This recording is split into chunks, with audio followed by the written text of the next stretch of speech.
field, Tavian Josenberger in center, Jace Borfin in right field. Along the infield of the corners, Harold Cole at third, Brady Slavens at first.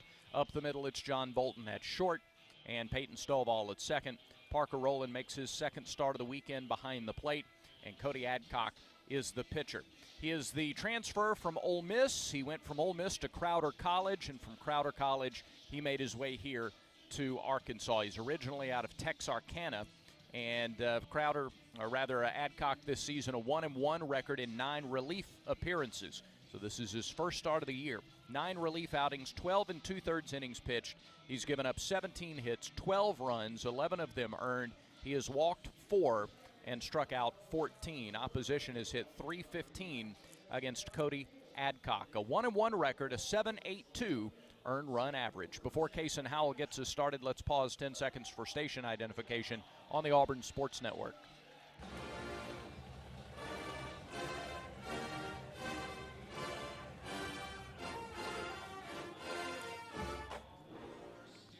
Howell, Foster, and Irish, the first 3 due up here against Adcock. Adcock with 4 pitches.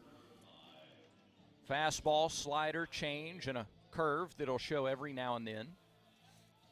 Mostly fastball, slider, change. Right-handed hitters this year have hit .419 against Cody Adcock. So Howell stands in, and we are ready to get underway. The wind and the first pitch. Misses low, ball 1 to Kason Howell. Kason up to .288 now on the season. He has 3 hits in the series. 2 homers, 8 RBIs for the year. Wind in the delivery. There's a called strike. And it's 1-1. Good crowd, as you might expect. Still a few folks filing in. 1-1 to Howell. Swing, and that is tattooed foul down the third base line. That rode the line until just before reaching the third base bag. He didn't miss another double by much. That one almost got a piece of the guys jogging back toward the dugout from the bullpen. 1 ball, 2 strikes on Howell.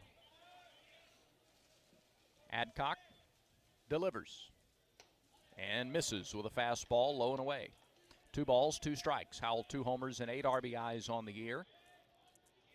He has a homer and a double here this weekend. 95 on the last fastball from Adcock, the 2-2 pitch. Swing and a miss.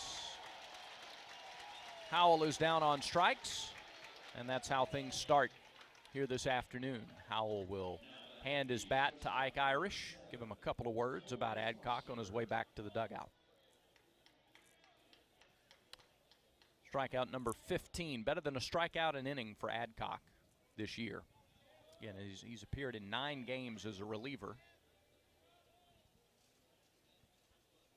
Has worked at least an inning in 8 of those 9 outings. Now Cole Foster, left-handed hitter today against the righty. He swings at the first pitch, lines it foul left side into the seats. 0-1 to count.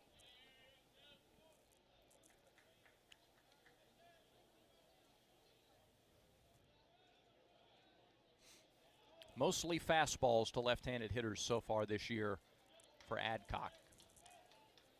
He winds and deals and misses outside. 1-1 the count. Our first pitch weather forecast today is presented by our friends at Premium Beverage. We'll get you the details after this 1-1 pitch. It misses way high and outside, 2-1. 37 degrees and sunny skies. No clouds to be found. The high expected in the low 40s today. And the wind is not as strong as the first 2 games of the series. 2-1 pitch to Foster is flied to shallow left. Back goes the shortstop Bolton. In comes the left fielder Wagner. It's Wagner who puts it away for the second out.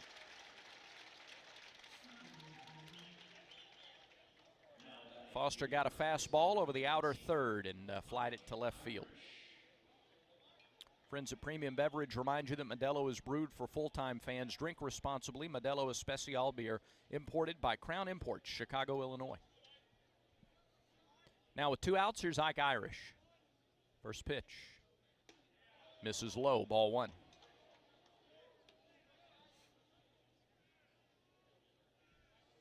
Irish looking for his first hit of the weekend. Just a wonderful start to his freshman campaign, a .423 average. Catcher sets up inside. The pitch was over the outer half and fouled off to the left. 1-1 to the Auburn first baseman. Ike has reached once this weekend. He was hit by a pitch. Adcock to the wind, his 1-1. Swing and a miss. Swung it high and a little bit out fastball, 93. And Adcock ahead, a ball and 2 strikes on Ike.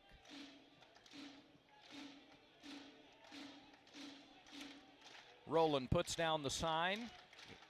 Here's the wind and the pitch. Called strike 3. Off speed and on the outer half. 2 strikeouts for Adcock in the inning, and Auburn goes in order in the first. We're through half an inning in Fayetteville. It's Auburn 0, Arkansas coming up. This is the Auburn Sports Network from Playfly. Check out the Talking Tigers podcast wherever you listen to podcasts. The Talking Tigers podcast is a series of one-on-one interviews hosted by the voice of the Tigers, Andy Burcham. Each week, Andy is joined by a featured guest with Auburn ties from athletics, entertainment, and other walks of life. Past legends and present trailblazers, insightful and entertaining. It's the Talking Tigers podcast with Andy Burcham. Like and subscribe wherever you listen to podcasts today. We always picture the SEC student athlete for their speed, their vertical, their agility. But it's time we picture them for more. For their campus voice, their community outreach, and for the simple fact that 20 years later, they're still someone's pride and joy. More than students, more than athletes. In the SEC, it just means more.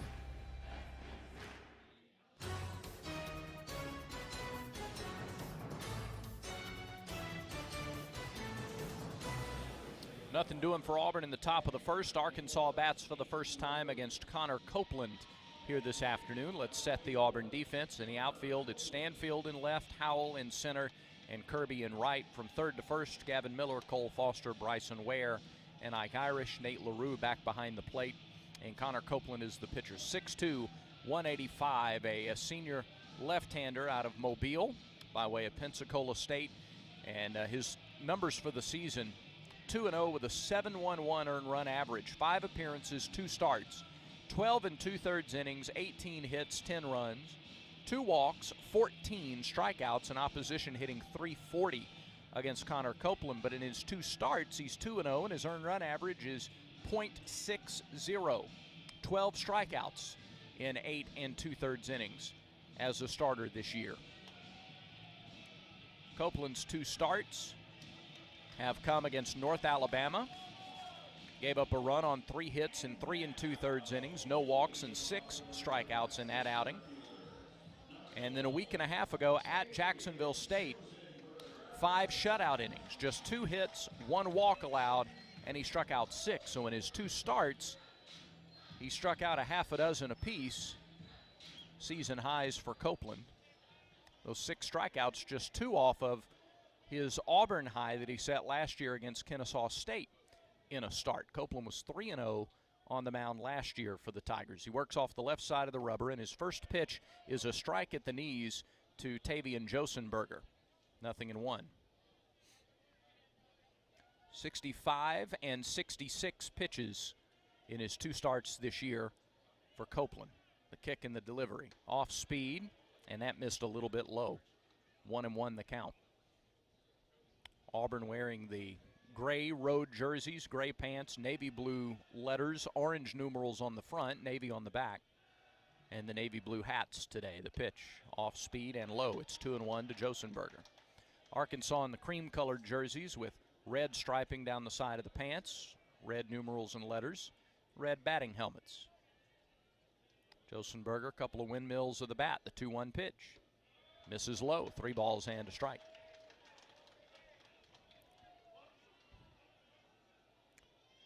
Copeland last year saw Arkansas once. They got him for 4 runs on a couple of hits in 2/3 of an inning. The pitch is lined into left field. A base hit by Josenberger.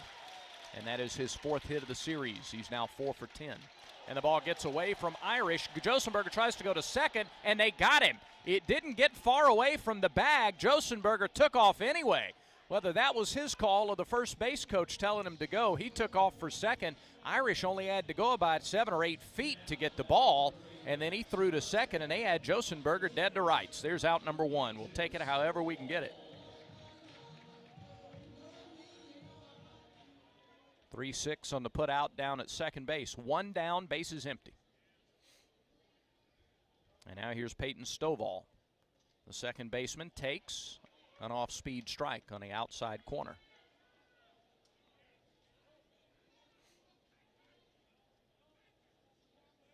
Copeland. The pitch is fouled back to the backstop. He was very early on a changeup with Stovall. And Connor's out in front, 0-2. First weekend of conference play, and interesting scores throughout the weekend here. We'll get to the Yellowwood scoreboard shortly. The 0-2 pitch to Stovall. Too far out, and it's 1-2. Tennessee and Missouri are playing 2 today in Columbia. Remember, Missouri just crushed Tennessee Friday night in the opener. Tigers lead the Volunteers 3-0 in the 3rd. Game 1 of the doubleheader today. Catcher sets up inside. The pitch is swung on and missed. Great placement of the fastball by Copeland. A little bit down and in, and Stovall went after it, and he missed. Strikeout number 1 for Copeland. 2 down here in the first for Jared Wagner. LSU's playing for the sweep at Texas A&M. Top-ranked Tigers lead the Aggies 5-1. They're in the bottom of the second. LSU already 5 runs and 4 hits, and they're through 2 innings there. First pitch to Wagner. Off speed and a little high, 1-0. And it's a final in Lexington. Kentucky pounded Mississippi State in 7 innings today, 17-3. So the Wildcats sweep their first series of the weekend. The pitch is in there at the knees on a strike to Wagner, 1-1. Wagner 3 for 7, and he's walked a couple of times. He's been on base more than he hasn't this weekend. Open stance, right-handed hitter deep in the batter's box. 1-1 pitch is a fastball at the knees for strike 2.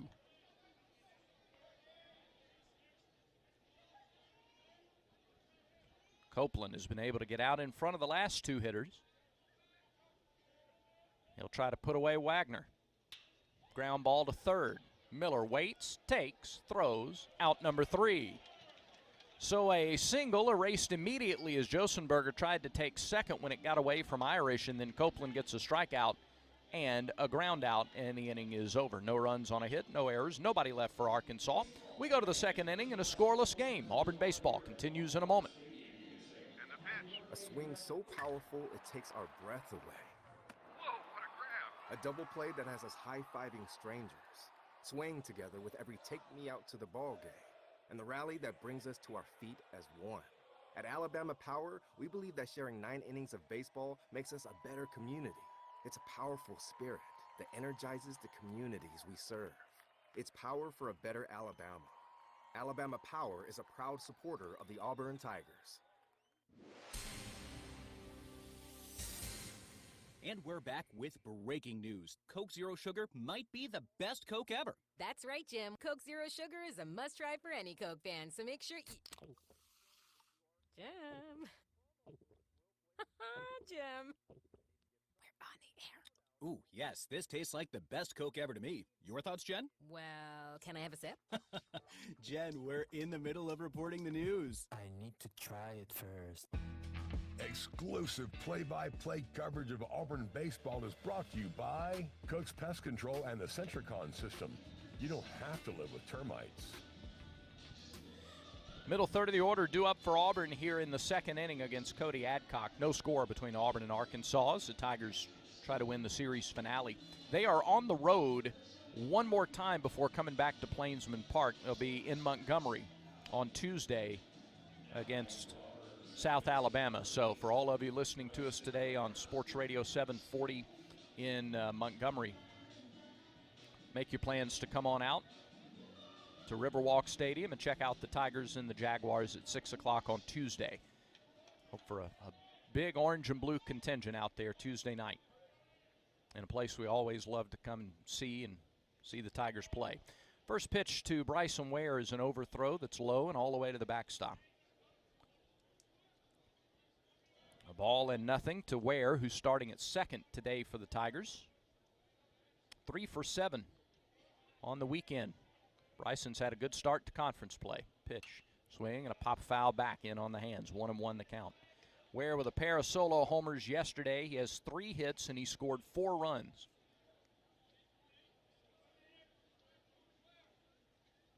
Adcock rocks and fires and misses low and away.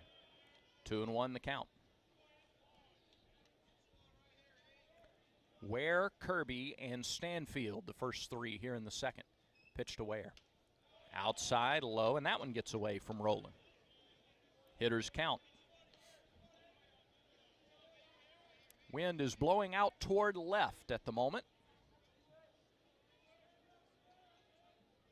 Can look for a lot of fastballs out of Adcock behind in the count, and he got one there, and it is hit in the air to left, a laser shot to Wagner. That got out there to the left fielder in a hurry. Ware hit it hard, but right at Wagner for the first out. And Justin Kirby is the batter. I'll be honest, I lost that ball off the bat and was surprised to see Wagner look it into the glove so quickly. I mean, he hit a screamer out there. Kirby with a couple of hits on the weekend. He's upped his average to 268 for the year. The pitch. Breaking ball, misses high, 1-0.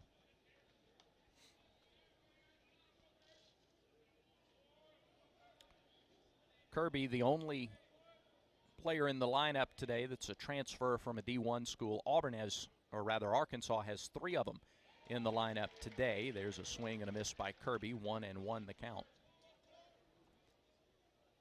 Kirby an all-MAC selection a couple of times at Kent State. A ball and a strike to him. Here's the pitch.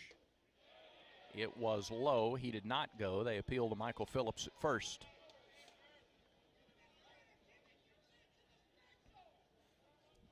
Two and one the count.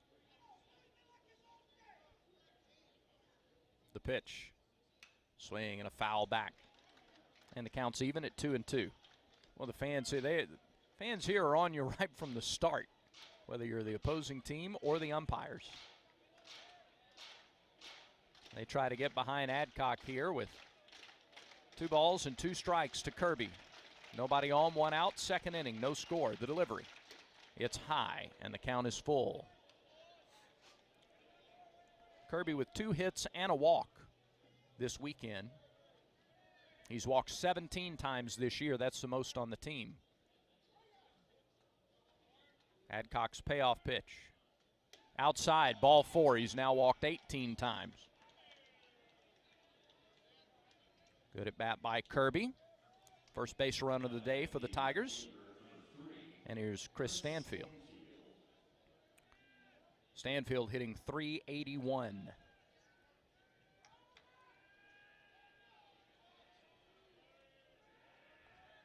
Cole close to the line. Now backs away from the line a couple of steps. Stanfield shows bunt, pulls the bat back, runner goes, pitches wide of the bag, and it's a stolen base for Kirby, his 3rd in as many tries this year. Got a good lead, got a good jump. And the pitch was to the left of the second base bag from Rowland.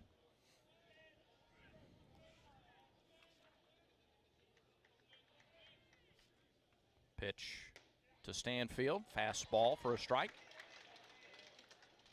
1-1 to Chris. He has a hit and an RBI this weekend. Waves that bright orange bat in the air. The stretch by Adcock. And the delivery. Swing and a fly ball, shallow right center. Second baseman back, right fielder in. It's Borfin who makes the catch in right field for out number 2.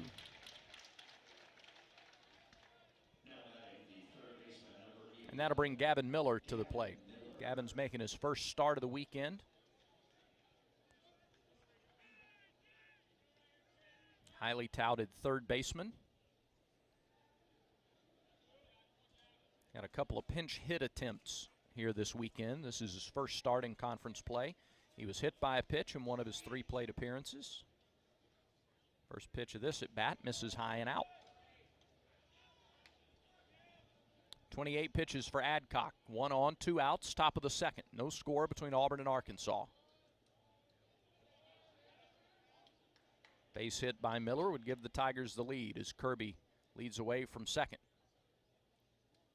The pitch. Swing and a pop back out of play up and over the grandstands. That'll even the count at 1-1.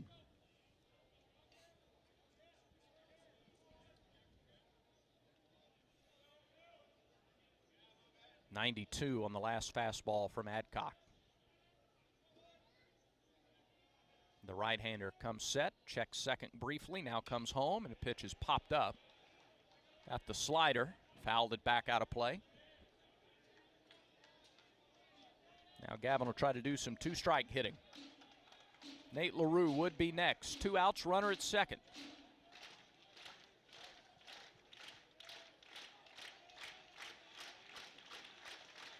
Adcock comes set, comes home.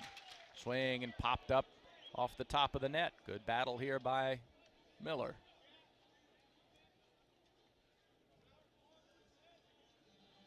There was a leaf that was stuck in the net behind home plate. Stuck there all day, and that foul ball finally shook that leaf loose. It's the little things in life, you know. 1 ball, 2 strikes. Another pitch to Miller. Fouled back. He came after that inside corner again. Came after him with a slider again. So Miller's fouled off the slider. He's fouled off the fastball. He's hanging tough here with 2 strikes. Crowd builds behind Adcock, the former Ole Miss Rebel. Pitched against Arkansas a couple of years ago in the SEC tournament. Now he's wearing the Hogs colors. Here's the 1-2 pitch again. Swing and a foul ball on the ground past Gabe Gross at third. Miller keeps on fighting. This is the kind of at-bat that can pay dividends, whether it's with a result in this at-bat or the guys behind him.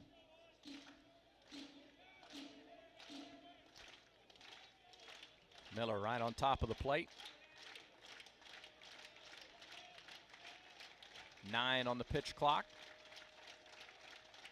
Adcock deals. Fouled off again. He tried a fastball that time, and Miller's got a piece of it.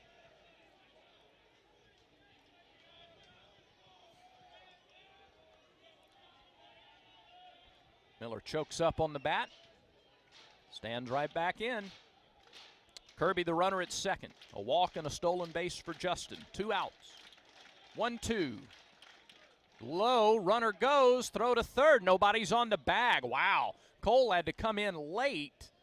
He didn't break when Kirby broke for the bag. He had to wait to see what was going to happen on the pitch. Pitch was a ball, and Kirby steals third. So Justin's there, and the count 2 balls, 2 strikes. Here's the pitch. Swing and a miss. He got him with a slider. Well, doggone it. Adcock won the battle, but this one far from over. That's a really good at-bat by Miller right up until the last pitch.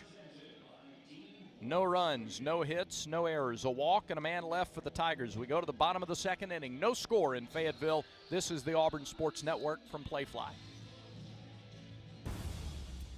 The 50-yard line at Jordan Hare. Jackson wide right, Fromm wide left. That's the short side of the field, out of the pro eye.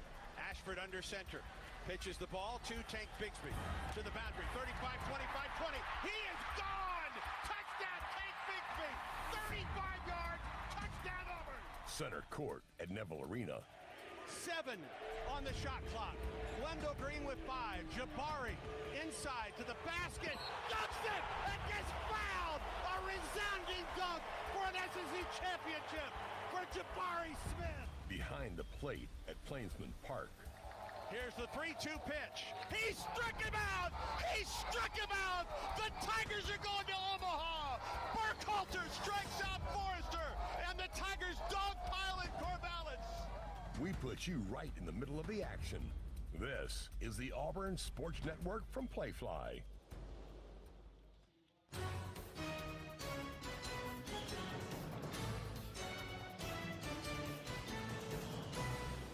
Middle third due up for Arkansas in the bottom of the second. Slavens, Borfin, and Diggs. The second inning is presented by Auburn Bank, champions of you. Good to have you along with us today on Auburn Sports Network affiliates throughout the state. AuburnTigers.com, the Auburn Game Day app, and those of you who are watching today on Facebook and YouTube, thank you for being with us. See if the Tigers can get a win today before getting out of town. They'll host Georgia this coming weekend at Plainsman Park. All right, here comes Slavens, the first baseman. A homer and a double, his 2 hits on the weekend. The home run here Friday was a big one. Gave Arkansas a 3-2 lead, and they never relinquished that lead. The first pitch to him is low and outside for ball 1. Slavens hitting .310 for the year, a couple of homers and 16 driven in. The pitch downstairs with a changeup, 2-0.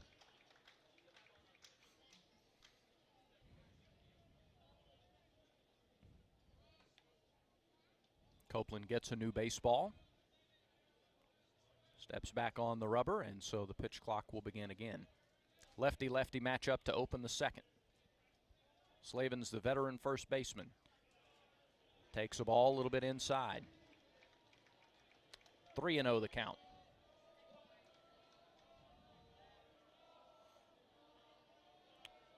Copeland set, he deals, and that nearly hit him. Ball 4, 4-pitch walk to start the second.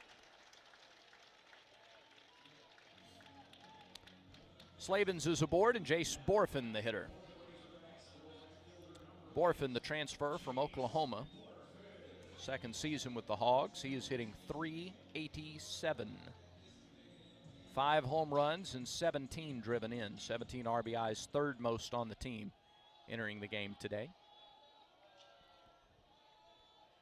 Slavens, modest lead at first. First pitch hits Borfin. First and second, nobody out. And Kendall Diggs is the batter.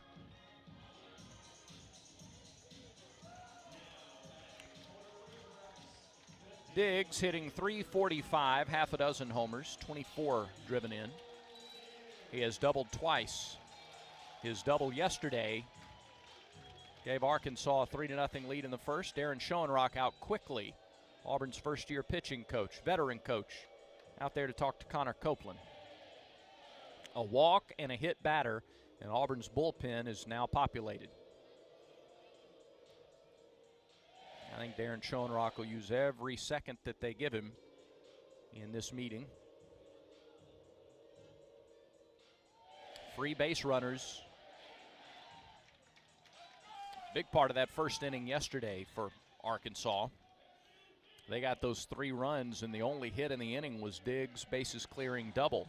They had an error, a walk, and a hit batter in the in yesterday's game in the first inning. Here in the second, it has started with a walk and a hit batter. Diggs likes to swing at the first pitch, likes to attack with runners on base. First pitch to him is in there for strike 1, an off-speed pitch.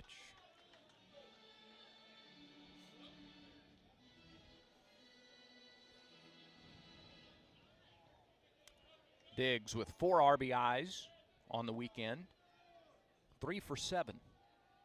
Boosted his average up to .345. The pitch off speed, popped up, backing out of play.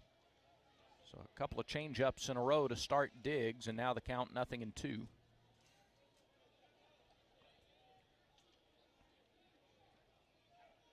Auburn has not turned to double play yet this weekend.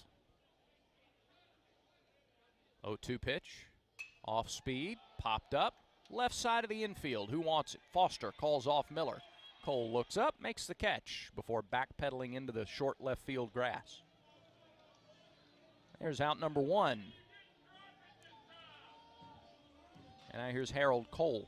He started all 3 games at third this weekend. He had 3 starts before this weekend, and now 3 more to open SEC play. Cole 1 for 6 with a couple of walks this weekend. 6 for 21 at the plate this season.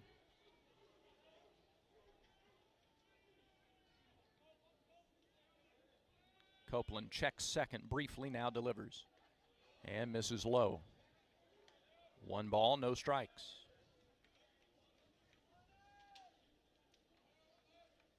Copeland leans over to get the sign from LaRue.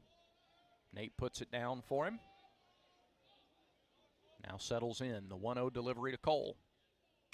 Bouncing ball, left side. Foster flips to second. 4-1 on to first.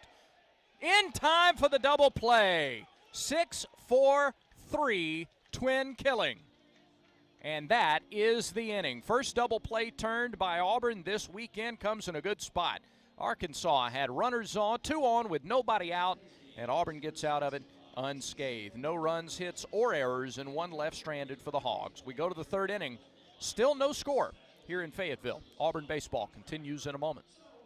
Most creatures blend in with their natural surroundings. However, one North American beaver colony is doing anything but. This group, having discovered new Yellowwood Protector semi-transparent stain and water repellent, has coated their lodge in a lovely smoky grey colour. Modern look and powerful protection, backed by the yellow tag. Well done. Introducing the first stain worthy of the yellow tag. Yellowwood Protector semi-transparent stain and water repellent. Find a dealer near you. At Progressive, we love sports and saving you money, so we bundled them together. The final horse now in the gate, and they're off. They're starting off with a double toe loop jump, leaving a difficult 7-10 split. As there's movement on the inside rail. Only 9 pins separate them now as they head to the final quarter mile. They're neck and neck. It's down to the last frame. Here comes the axle jump. They bundled their home and auto insurance with Progressive. Win, strike, savings, gold. Progressive Casualty Insurance Company, affiliates, and other insurers. Discount not available in all states or situations. This broadcast of Auburn baseball is brought to you in part by the Alabama Department of Public Health. Don't wait. Vaccinate. Protect yourself and others from COVID and flu. Visit alabamapublichealth.gov/IMM. Scoreless game in the series finale. Auburn sends LaRue, Bello, and Howell to the plate against Cody Adcock here in the 3rd inning. Tigers have not recorded a hit yet as they get set to finish their first time through against Adcock. Last time out for Adcock was the midweek game against UNLV on Tuesday night. He pitched an inning and a third, gave up just 1 hit. Had 1 walk and 1 strikeout. Now, he has given up 5 home runs this year. Gave up 2 against Eastern Illinois earlier this season and gave up a home run in each of his 2 outings against Louisiana Tech out of the bullpen. Here's the pitch to LaRue. Fastball, strike at the knees, 0-1. LaRue 1 for 3 in Friday's game. Dial got the start, got a hit in yesterday's matchup. Pitch to LaRue, swing and a miss. Threw him a slider. LaRue was early, and it's 0-2 on Nate.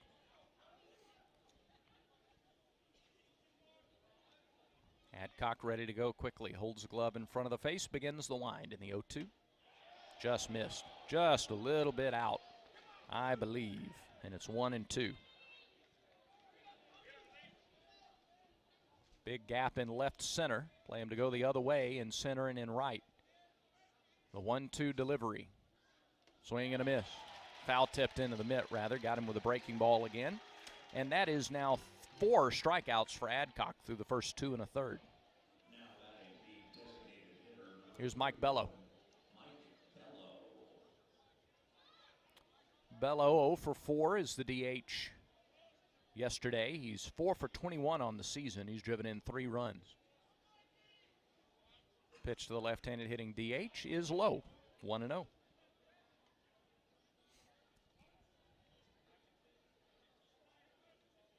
Wind continues to blow out to left, although not as blustery today as it was yesterday and Friday. There's an off-speed pitch that drops in there for a strike.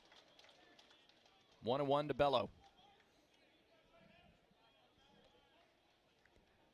Josenberger a couple of steps deeper in center field. Same in right with Borfin.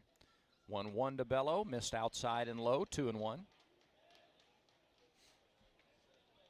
No score. We're in the top of the third inning. Series finale between the Tigers and Razorbacks. Adcock rocks and fires. Fastball, strike on the inside corner at 94. Bello was backing up, but Adcock got the call from Danny Cricks. Now the 2-2 offering. Swing and a foul back to the net. Tried to get another fastball by him. And it remains 2-2.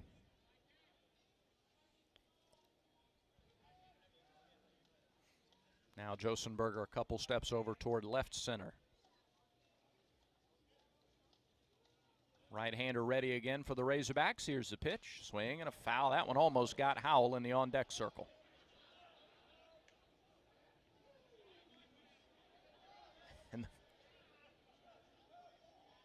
And the fans are nice about it. They're talking to Kaysen. And he's smiling back at him. Still 2-2 to Bello. Here's the pitch. Misses down and in. And the count is full. 3 balls, 2 strikes. Bello has walked a couple of times this year. This is his 4th start of the season. Got those gleaming white batting gloves. Now the payoff pitch to him.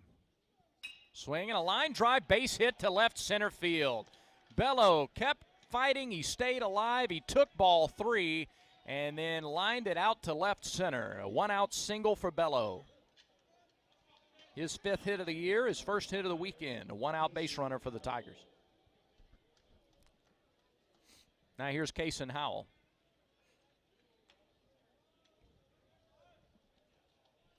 Howell struck out his first time against Adcock. Now gets to see him a second time. Bello extends his lead a half step over at first. Here's the pitch. Swing and a ground ball to short. They'll go to second for 1 and on to first for their 3rd double play of the weekend. A 6-4-3 double play, and that'll end the inning. No runs, a hit, no errors, nobody left for the Tigers through 2.5. No score between Auburn and Arkansas. This is the Auburn Sports Network from Playfly. I'm Stuart Vance with the Vance Law Firm, and we're excited to be a proud partner of Auburn Athletics. This Auburn baseball season, the 3rd inning of every home game is sponsored by the Vance Law Firm. We're located right here in Central Alabama and ready to work for you. If you've been injured in a car wreck, let the Vance Law Firm get you the compensation you deserve. Call us today for a free consultation. It's as easy as dialing 3 for me. 333-3333. It's here, Ford Truck Month. Come and get the best deals of the year on the only trucks built Ford tough. Drive home the rugged Ford F-150, part of Ford F-Series, America's best-selling truck 46 years straight and counting. But hurry in because these deals won't last forever. It's Ford Truck Month. Don't miss it. Come and get it at your local Ford dealer. Based on 1977 to 2022 calendar year total sales.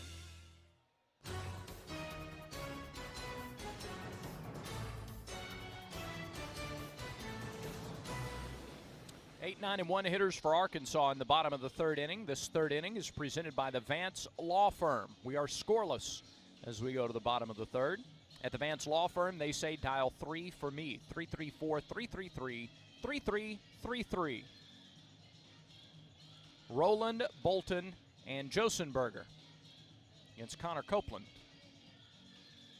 Copeland walked the leadoff batter last inning and then hit Jace Borfin. Visit to the mound from Coach Rock, and then a infield pop and a 6-4-3 double play to get out of the warming water. And now Parker Rowland steps in. Rowland, a 205 hitter. He has a hit this weekend. He has 2 homers and 11 RBIs on the season.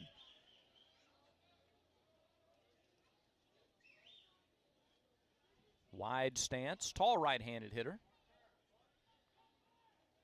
Pitch. Missed a little bit low for ball 1. Rowland and Hudson Polk platoon. They split the catching duties. Almost right down the middle.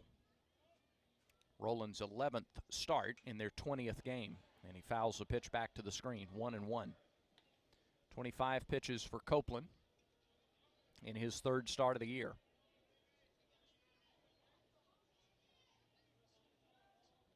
Infield plays Roland to pull, a pitch to the right-handed hitter.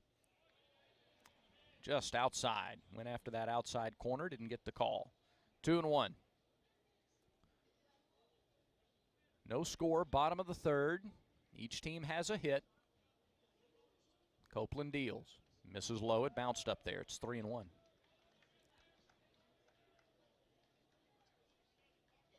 He has gone to at least a 3-ball count to the leadoff hitter in all 3 innings. Josenberger singled, Slavens walked. Now Copeland set, and the 3-1 to Roland is a called strike at the knees. Roland had stepped across the plate on his way to first base before the call was given. And the count's full.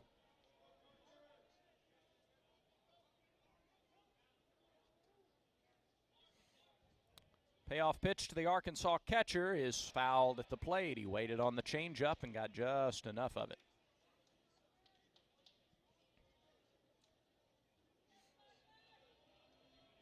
So we'll do it again with nobody on and nobody out in the bottom of the third.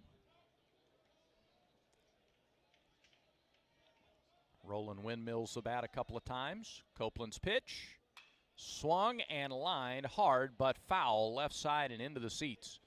4 rows deep into the seats in foul ground left side. Got to be alert. So Roland has fouled off a couple of 3-2 pitches. Copeland tries again and gets a ground ball foul past the Auburn dugout down the third base line. He's been early on the last couple. He's gone change-up fastball. We'll see what he goes to on this payoff pitch. Here it is. A little high pop, a little can of corn out to short that Foster puts away for the first out. Might have been a jam shot off the hands and just fisted it out there to Cole at short. 1 down in the third, and John Bolton is the hitter. Bolton, a transfer from Austin Peay.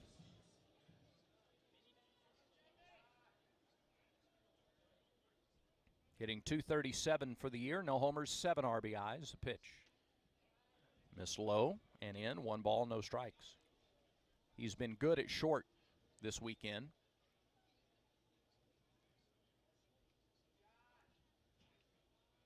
One 0 pitch to the right-handed hitter.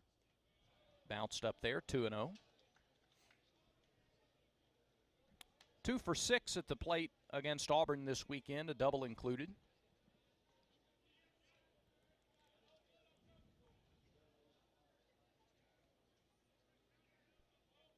Connor comes set, the 2-0 pitch. There's a strike. Inner half, a fastball, and it's 2-1.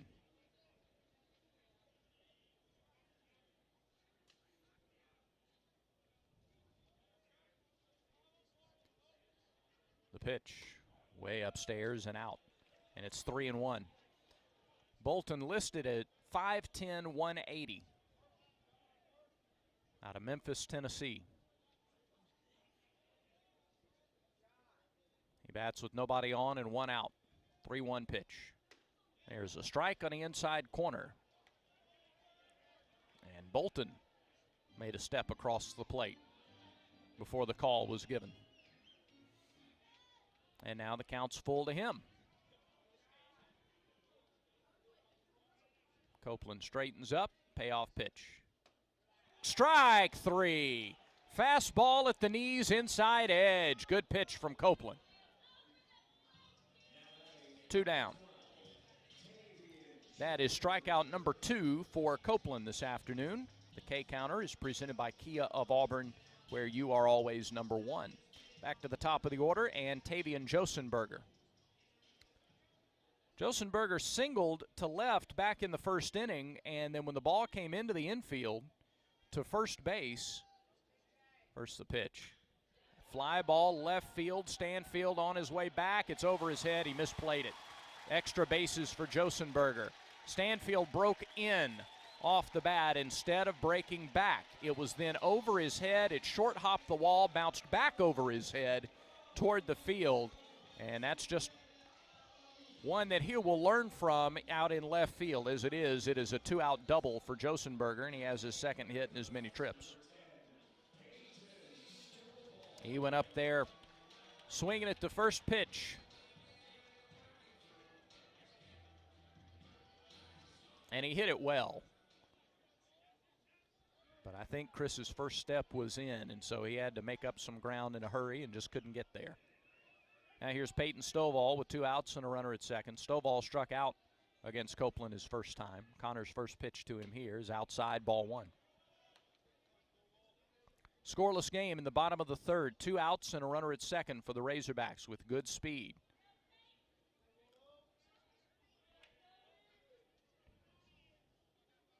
Copeland to the plate. Off speed and low, 2-0.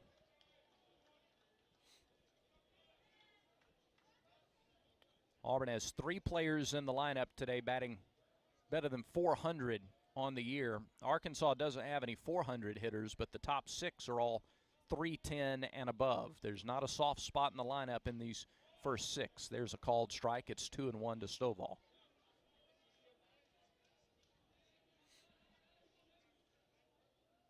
Josenberger has both of their hits today. He's at second with 2 out. 2-1 offering to Stovall. Swing and a miss. 2-2.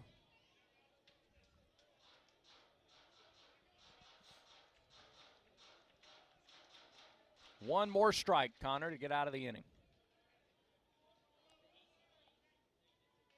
His 44th pitch of the day. Hits. Oh, it got a piece of Stovall. Just barely got a piece of him on the way in. And now Butch Thompson is asking if Stovall leaned into it. We'll get a look on a replay here in our booth.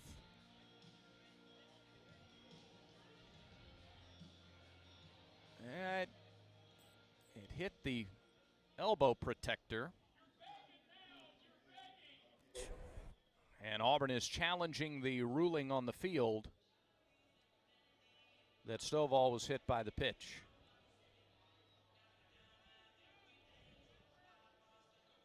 Now, if they find that he leaned into it, that's an automatic strike, and that'll be the end of the inning.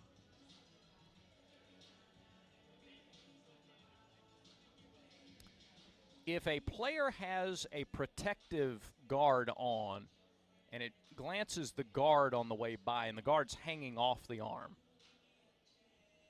is that still considered? All right. So the umpires are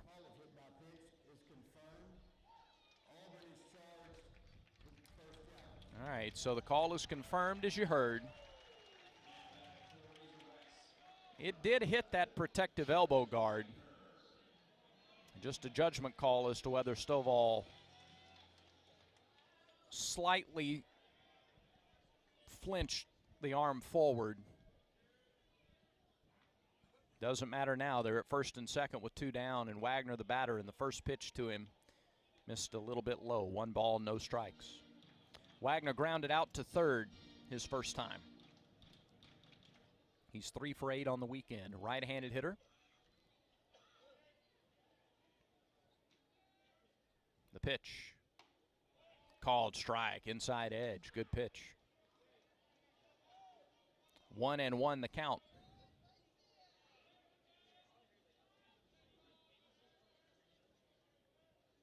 Wagner out of Kearney, Nebraska. He's a transfer from Creighton. And the pitch misses low to him, 2-1. Josenberger from Kansas, Wagner from Creighton, Borfin from Oklahoma, Bolton from Austin P. That's 4 starters from the transfer portal in the lineup today for the Razorbacks. 2 balls and a strike to the left fielder. Copeland checks second a couple of times, comes home. Swing and a high fly ball to left center field. That will leave the ballpark, and Arkansas leads it 3-0.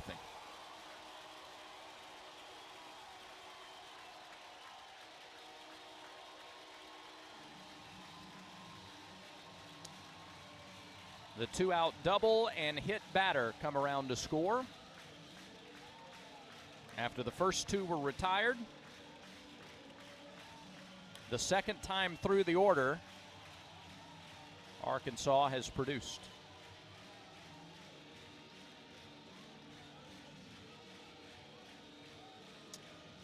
And that'll bring Brady Slavens to the plate. Chase Alsop is throwing for Auburn, and now Butch Thompson is out to talk to Nate LaRue.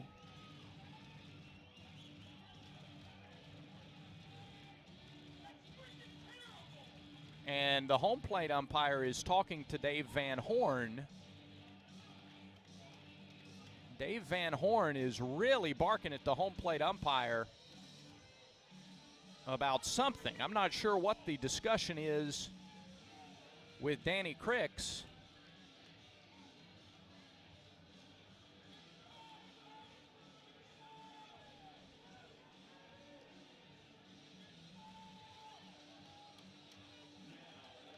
It's 3-0 Arkansas.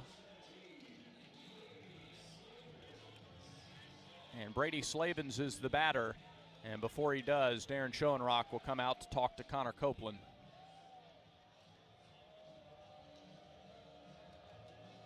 A 3-run homer for Jared Wagner, his 9th of the season. RBIs 31, 32, and 33.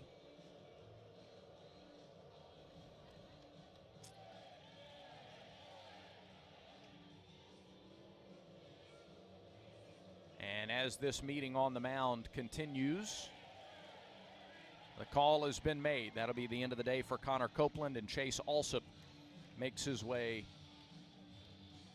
onto the field. So Copeland goes once through the order and gives up 1 hit, 1 walk, and a hit batter. The second time through, though, with 2 outs here in the third inning, a double, a hit batter, and a 3-run homer by the leading home run hitter on the Arkansas team, Jared Wagner. 3-0 Razorbacks on top. And Auburn makes a Conecuh sausage call to the bullpen. By now, your daily routine is probably a little too routine. Don't you want to change? Don't you want to start playing by your own rules and escape the routine so your fantasy becomes reality? Where every night is an adventure, where new flavors are ready to be tasted, where it feels like you're a winner. Take a chance. Reward yourself. Make your routine anything but routine. Escape every day at Wind Creek Casino and WindCreekCasino.com. Back at Baum-Walker Stadium in Fayetteville, as Conecuh sausage call to the bullpen goes to right-hander Chase Alsop.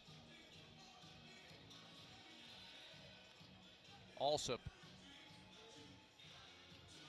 from Dothan, 6'1", 238. No record, 6 appearances, 4 out of the bullpen this year, 2 starts. Earned run average of 6.59, 13 2/3 innings. 20 hits, 10 runs, all earned, 7 walks, and 16 strikeouts. Teams have hit .351 against Chase Alsop. The numbers on Connor Copeland: 2 2/3 innings, 3 runs, 3 hits, 1 walk, 2 strikeouts, and he hit 2 batters. He was able to work around the walk and the hit batter in the second, but he gave up a double to Josenberger. He hit Stovall, and then Wagner launched a 470-foot homer over the left center field wall. Just a no-doubter to give Arkansas the 3-1 lead here in the third. So now with 2 outs, it'll be Alsop to face Slavens.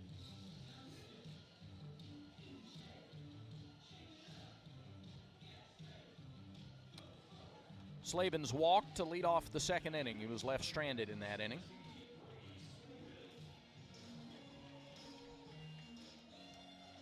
Alsop, that electric fastball, 97. We have even seen him hit 98 on the radar gun on the fastball this year.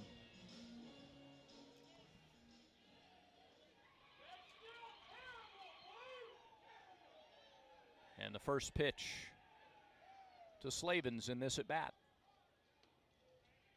Misses low for ball 1.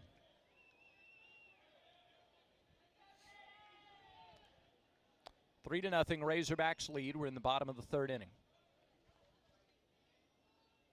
Alsop off the wind, deals. Another breaking ball. This one's in there for a strike. It's 1-1.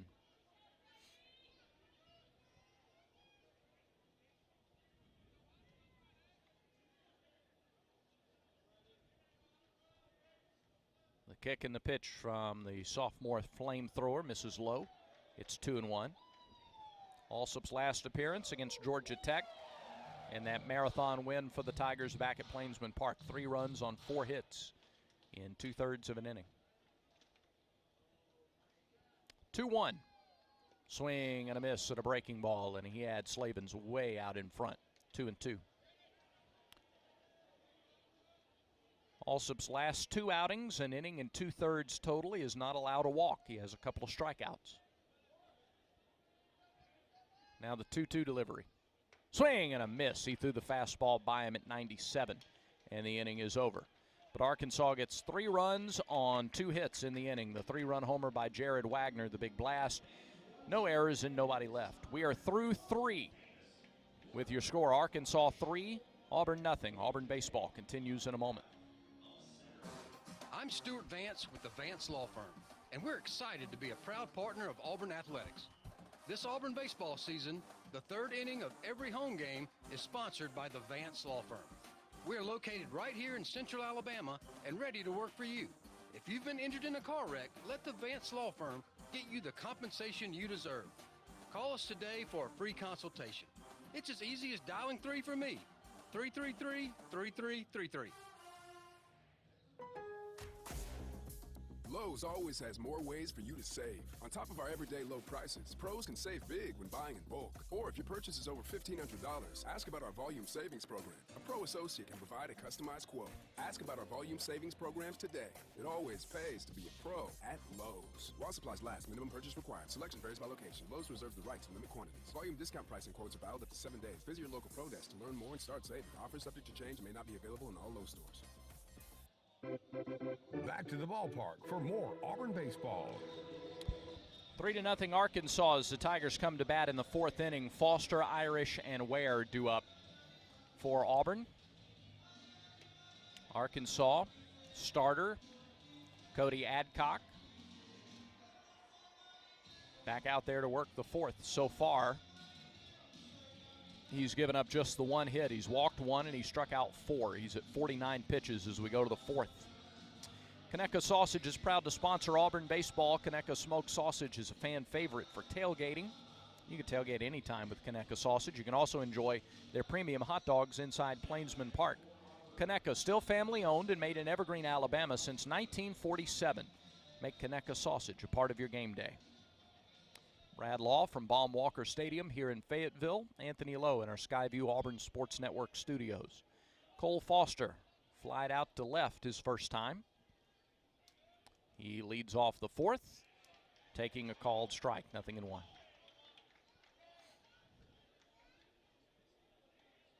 Three runs on 3 hits for Arkansas. No runs, 1 hit for the Tigers. A couple of left-handed hitters due up first this inning. The pitch. Swing and hard hit right at the second baseman on a hop. Stovall throws to first, and there's out number 1. And we pause 10 seconds for station identification on the Auburn Sports Network.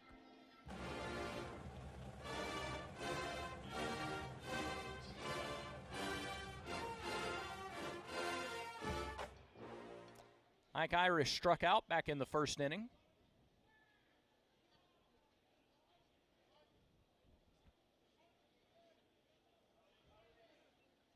Irish steps in here, and Adcock goes to work. First pitch.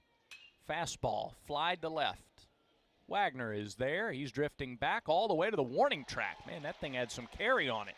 Out to left, but it was hauled in on the track.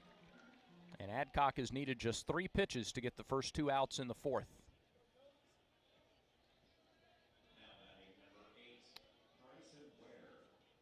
Arkansas trying to do exactly what you want to do when you put a crooked number on the screen, or on the scoreboard. Go work a quick inning, put a 0 up. First pitch to Bryson Ware, misses outside, 1 ball and nothing to count. Ware hit it hard, but right at Wagner in left back in the 2nd. The 1-0 pitch. Inside, 2 balls, no strikes. Bryson's had really good swings most, if not all, weekend. And that'll be really important for this team throughout the grind that is conference play. There's a fly ball to left. He was out in front of a slider. And a 6-pitch inning for Adcock. And just like that, Auburn goes in order. Through 3.5, 3-0, Arkansas on top. And this is the Auburn Sports Network from Playfly. Download the Auburn Game Day app. Find tickets, skip concession lines, be a part of game day giveaways. Shop the latest Auburn gear. Stay current with a comprehensive social media stream. Participate in game day light shows. Plus, listen to every Auburn Sports Network broadcast, even when multiple games are happening simultaneously. On the official mobile app of Auburn Athletics, the Auburn Game Day app. Get it today. We've all been caught up in the little chores that pile up every day. The dishes in the sink, the trash that needs taking out, the pesky check engine light. Isn't it time to make a change and escape to a whole new world of possibilities? Where there's dinner without dishes, nights filled with adventure, and every day you feel like a winner. A little change can go a long way when you escape every day at Wind Creek Casino and WindCreekCasino.com.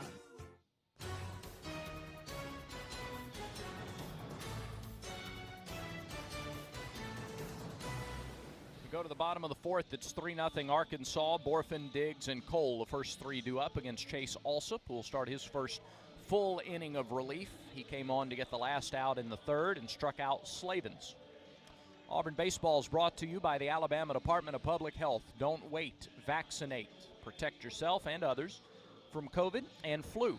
Visit alabamapublichealth.gov/IMM. Don't forget Auburn women's basketball in the WNIT tomorrow night at Clemson. That is a 6 o'clock Central start for the Tigers at Clemson.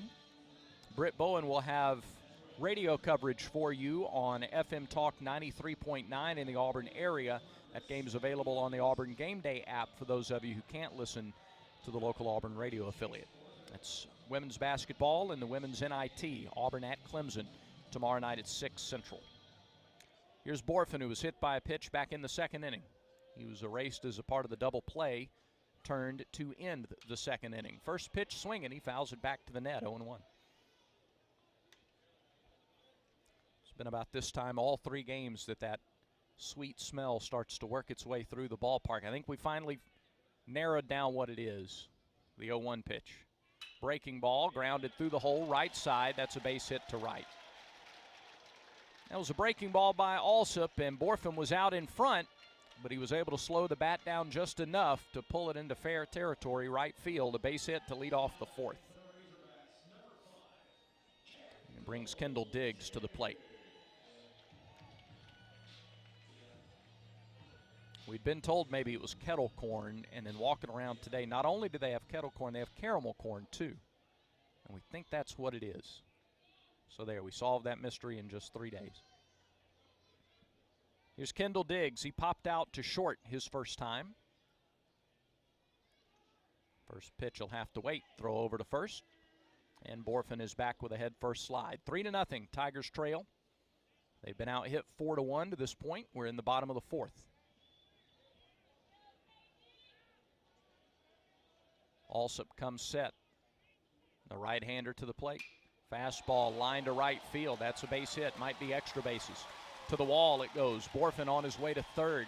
He is given the stop sign. The throw comes into the infield. It's a double for Diggs. They're at 2nd and 3rd with nobody out.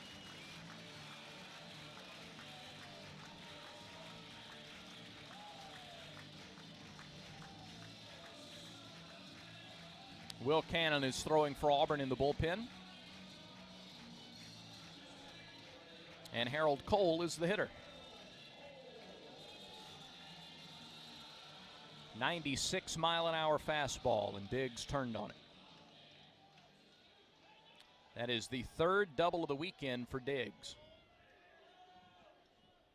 Now here's Cole, who grounded into a double play his last time. First pitch to him, off speed and low, ball one.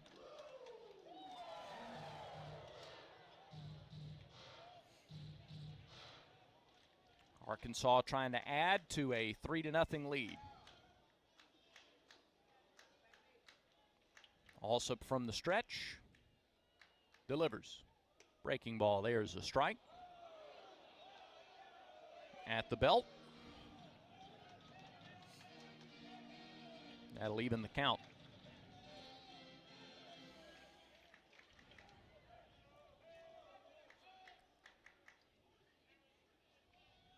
Chase with a long look in. He comes set with 10 on the pitch clock. His 1-1 delivery. Swing and a ground ball left side into left center field. That'll score 2 runs. 5-0 Arkansas. 2-run single, Harold Cole.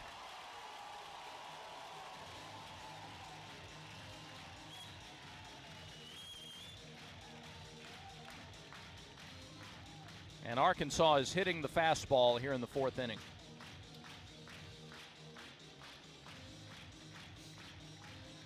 Still nobody out. Parker Rowland, the batter.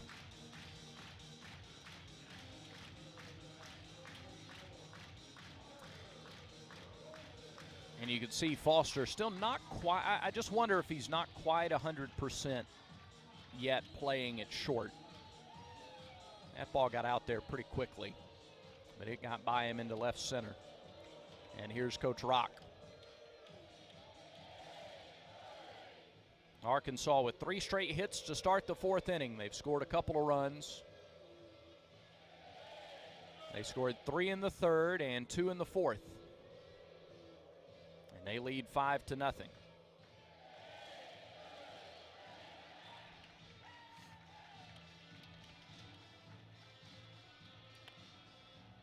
Home plate umpire Danny Cricks goes out to try to move the meeting along.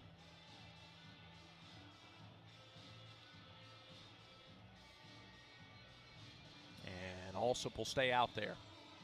And Chase got the strikeout of Slavens to end the 3rd, but Borfin singled, Diggs doubled, and then Cole brought them both in. Now here's Parker Rowland, who popped out to short his first time.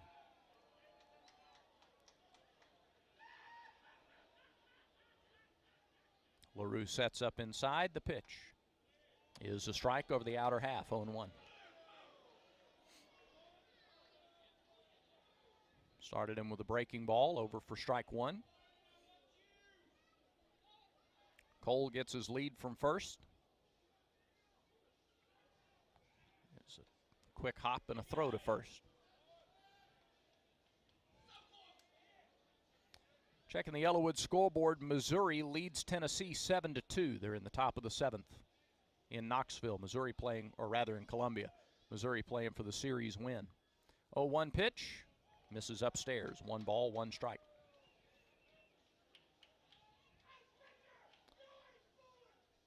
South Carolina leads Georgia 6-0 in Athens. They're in the bottom of the 3rd. And Texas A&M back within a run of LSU. It's 5-4 in the top of the 6th. Breaking ball missed high. It's 2-1 to Rowland. 1 on, nobody out. Bottom of the 4th inning. 5-0 Arkansas lead.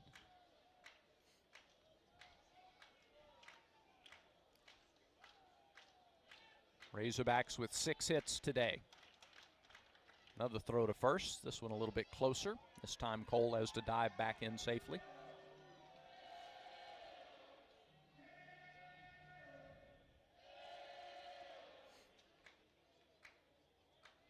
Again, the lead over at first by Cole, and the pitch to Rowland. Again, I have to wait. Another throw to first.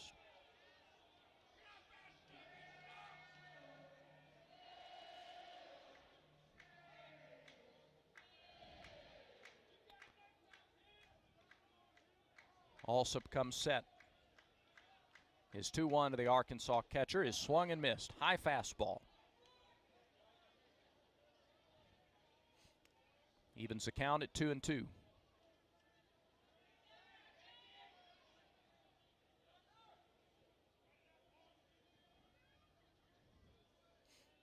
Righty-lefty matchup here in the bottom of the 4th, the 2-2 pitch. Fouled straight back, waited on the slider.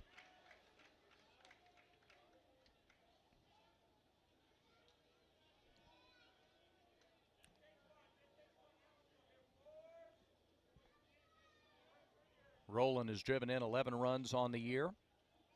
Left-handed hitter. Chokes up just a bit with 2 strikes. Here is the 2-2 pitch. Swing and a high fly, left side foul. That's over the seats. That's over the overhang and out of the ballpark. Also consistently 96, 97 on that fastball. But the Razorbacks have been able to hit it here in the inning. Another throw to first. Leadoff single by Borfin. A double by Diggs, his third of the weekend, and then a 2-run single by Cole, the third baseman. Tigers looking for the first out in the 4th inning. Alsop deals. Fouled back. High fastball. This time Rowland got a piece of it.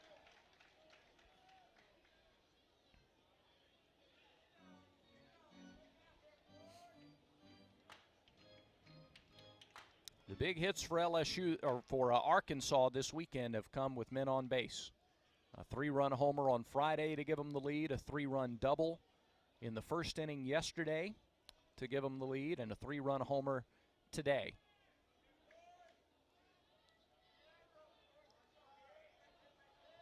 Auburn has 3 home runs this weekend, but they're all solo shots. 2-2 pitch. Swing and a line drive into center field. That's down for a base hit. That was on a breaking ball. Single to straightaway center field. Still nobody out in the inning, and runners are at first and second.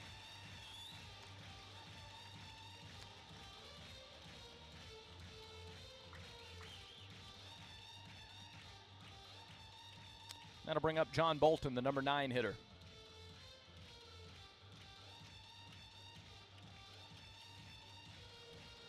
Bolton 0 for 1 with a strikeout. Miller comes in on the grass at third, and Bolton will face Will Cannon. Also faced 4 men in the 4th, and they all recorded hits, 3 singles and a double. And that'll spell the end of the line for Chase today. Will Cannon is on as Auburn makes a Conecuh sausage call to the bullpen. By now, your daily routine is probably a little too routine. Don't you want to change? Don't you want to start playing by your own rules and escape the routine so your fantasy becomes reality? Where every night is an adventure, where new flavors are ready to be tasted, where it feels like you're a winner. Take a chance. Reward yourself. Make your routine anything but routine. Escape every day at Wind Creek Casino and WindCreekCasino.com. New pitcher for Auburn is Will Cannon, 6'1", 187, sophomore out of Northwest Florida State Community College, originally from Phoenix City.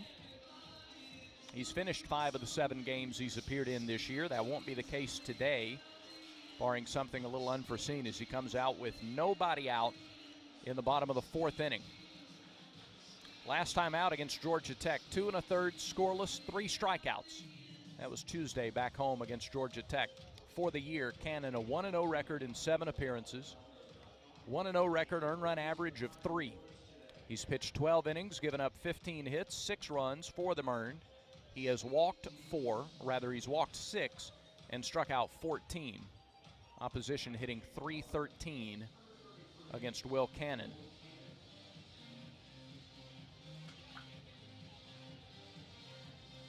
Cannon's first 3 appearances of the season netted 2 saves against Indiana and then twice against USC. He actually saved both of Auburn's wins against the Trojans the second weekend of the year. Did not give up an earned run until his 4th appearance of the year against Lipscomb, a game in which he picked up the win. He's 1-0 with 3 saves this year. His high pitch count came in the Wednesday game against Jacksonville State, where he went 2 2/3 innings to pick up the save and threw 45 pitches. So he's thrown no fewer than 23 and no more than 45 this season. Will Cannon, in his first season in the orange and blue, comes on in relief. He's got runners at first and second as he comes on with nobody out. Chase Alsop got the last out of the 3rd, but all 4 batters here in the fourth of recorded hits. So a third of an inning. 4 hits to this point, 2 runs, no walks, and 1 strikeout. The runners at first and second are his responsibility. So from one right-hander to another, it's Will Cannon on to face Bolton, and then the top of the order. 5-0, Arkansas leads it. And we're in the bottom of the fourth.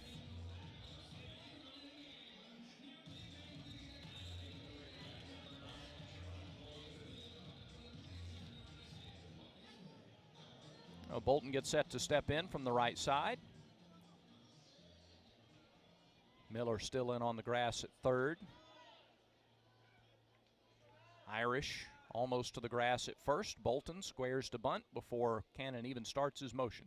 And he does bunt it foul left side. 0-1 the count. Top of the order, and Josenberger waiting on deck.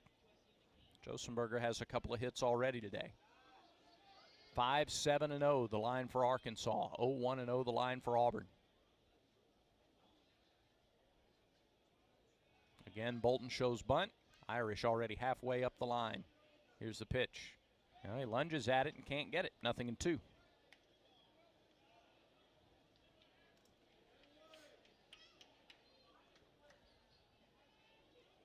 So with 2 strikes, nobody out in the inning.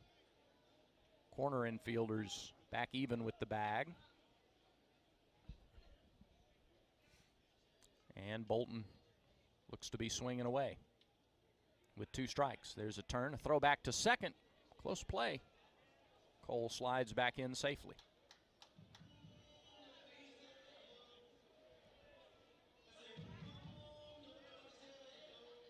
Bolton 2 for 7 on the weekend.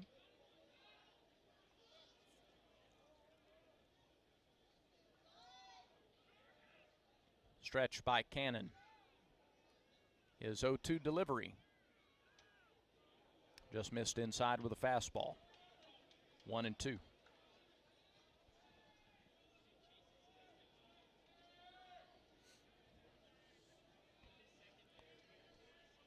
Two runs in the inning for Arkansas after a 3-run third. Pitch clock down to 2. Here's the delivery. It's outside, 2-2.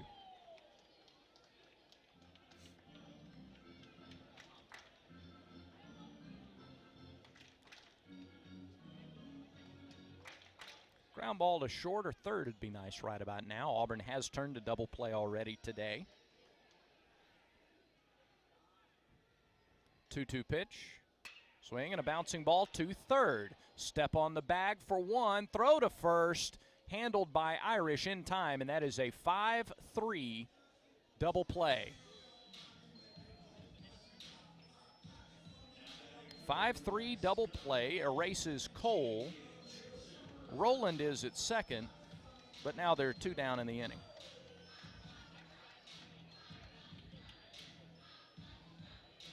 For the top of the order. Good job by Cannon to get the ground ball that he needed there. Now back to the top of the order. Josenberger singled in the first, doubled in the third. He was on base when Wagner homered. And he takes ball 1 high and inside.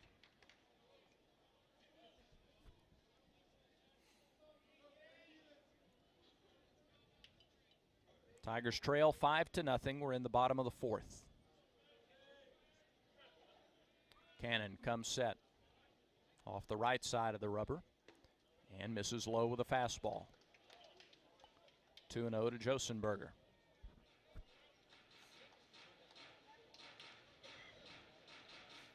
Josenberger, switch hitter, batting lefty against the right-hander Cannon. He pulled the ball both times against the lefty Copeland, and he takes a strike. 2-1.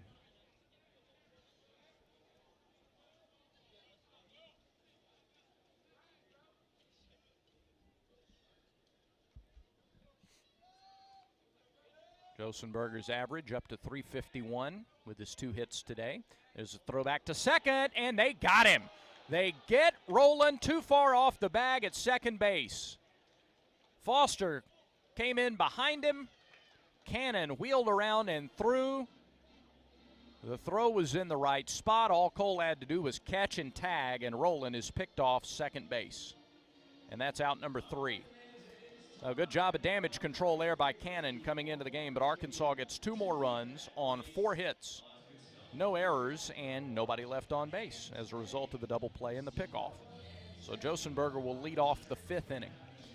5-0, Arkansas on top through 4. Auburn baseball continues in a moment. It's here, Ford Truck Month. Come and get the best deals of the year on the only trucks built Ford tough. Drive home the rugged Ford F-150, part of Ford F-Series, America's best-selling truck 46 years straight and counting. But hurry in because these deals won't last forever. It's Ford Truck Month. Don't miss it.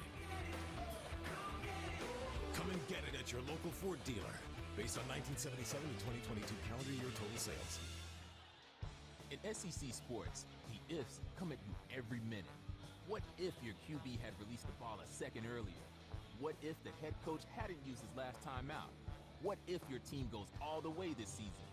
If you love the tradition, if you live for the rivalry, if you can't wait each week for the absolute edge of your seat action, Regions is right there with you as the official bank of the SEC. Regions can't help you with the F's in sports. Regions helps you embrace the F. Member FDIC. This broadcast of Auburn baseball is brought to you in part by Chick-fil-A. Download the Chick-fil-A app to earn and redeem points. Eat more chicken and War Eagle. So we go to the 5th inning. Auburn's got some catching up to do here. Justin Kirby, Chris Stanfield, Gavin Miller coming to the plate. Trailing 5-0.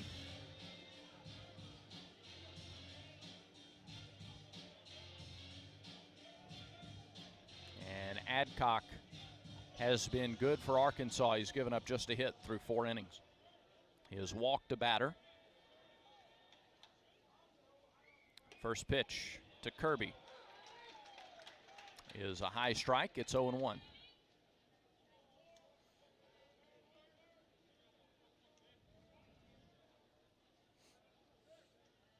The wind and the delivery. Drops in a breaking ball for strike 2. It's 0-2. On the Yellowwood scoreboard in the 7th inning at A&M, LSU leads Texas A&M 5-4. Bayou Bengals playing for the sweep on the road. Adcock's 0-2 pitch to Kirby. Upstairs, 1-2 the count on the Auburn right fielder who walked and stole a couple of bases back in the 2nd inning. Auburn's next opponent in SEC play, Georgia, in danger of being swept at home. South Carolina leads 7-0 in the 4th inning in the finale in Athens. 1-2 pitch to Kirby well outside, and it's 2-2. Missouri has claimed a series win over Tennessee. Tigers beat the Volunteers today in Columbia 7-4. That's the front end of a doubleheader. 2-2 pitch. It was low. He did not go as they appeal to first. Michael Phillips confirms. Kirby held up, and now the count is full. Adcock needed just 6 pitches to work a 1-2-3 4th. This is his 6th pitch to Justin Kirby. It's a late swing, fouled off the facing of the Arkansas dugout. And a good decision. That looked like a slider that was dropping in on the inside corner. And Kirby with almost an instinctive reaction to flick the wrists out.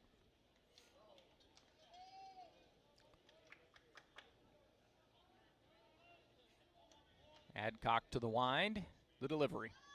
Swing and a high fly ball. Deep to left. Back is Wagner on the warning track. He will have room. Kirby just missed his 8th home run of the season. He got under it just a little bit too much, and there's not as much wind today to affect the ball when it gets up in the air.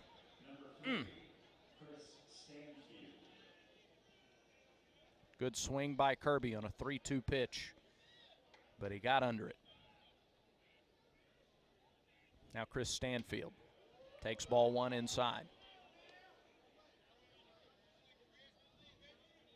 Also today it was Kentucky beating Mississippi State 17-3 in 7 innings in Lexington. The 1-0 pitch is flied into right center. Josenberger is over from center. He's got it, 2 down.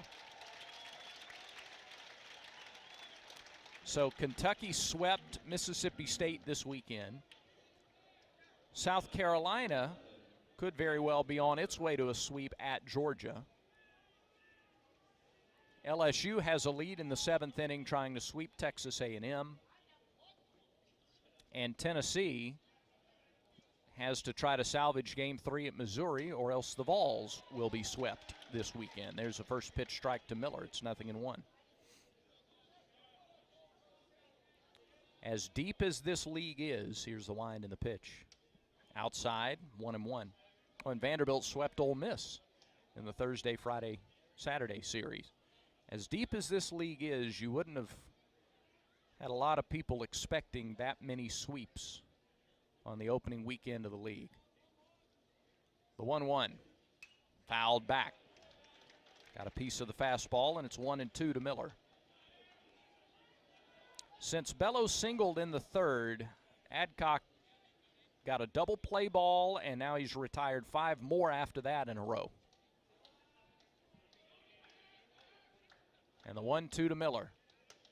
Missed outside, 2 balls, 2 strikes to the Auburn third baseman.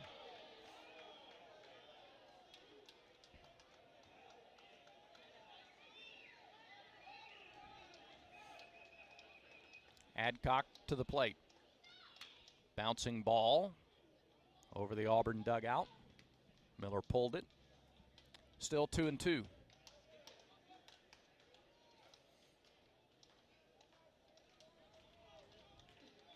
Righty-righty matchup here in the top of the 5th inning. Here's the pitch. Called strike 3.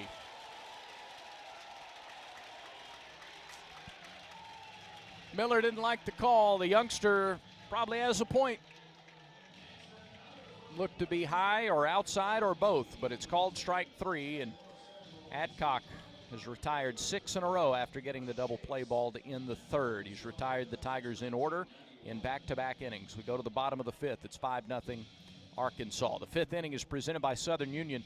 Move seamlessly to Auburn to complete a bachelor's degree in selected programs by taking courses at Southern Union and Auburn concurrently at Southern Union's tuition rates. Let Southern Union put you on a path to the plains. 5-0 Tigers trail. Auburn baseball continues in a moment.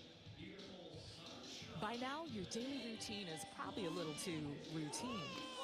Don't you want to change? Don't you want to start playing by your own rules and escape the routine so your fantasy becomes reality? Where every night is an adventure, where new flavors are ready to be tasted, where it feels like you're a winner. Take a chance. Reward yourself. Make your routine anything but routine. Escape every day at Wind Creek Casino and WindCreekCasino.com. It's a great day for Auburn Tigers to get vaccinated. COVID and flu vaccines are an important tool to help stop the pandemic. The Alabama Department of Public Health is offering the COVID and flu vaccines to anyone 6 months and older. COVID and flu are still on the rise. Don't let COVID and flu stop you from supporting your favorite team. Continue to help protect yourself, your friends, and our campus by getting the COVID and flu vaccines. For more information, visit alabamapublichealth.gov/IMM. Exclusive play-by-play coverage of Auburn baseball is brought to you by Cook's Pest Control and the Centricon system. You don't have to live with termites. Auburn trails Arkansas 5-0 as the Hogs come to the plate in the bottom of the 5th inning today. They just don't give you anything. Looking back over the first couple of games of this series, there have been 5 conventional 1-2-3 innings worked by Auburn pitching. Tommy Vale, the first 2 innings of the series opener Friday, he faced the minimum. And there was a 1-2-3 in the 7th inning of that ball game. First pitch of this inning is flied to center. Howell in right center calls off Kirby and makes the catch to retire Josenberger for the first out in the 5th. And then in yesterday's game, the last 2 innings, Christian Herberholtz faced the minimum.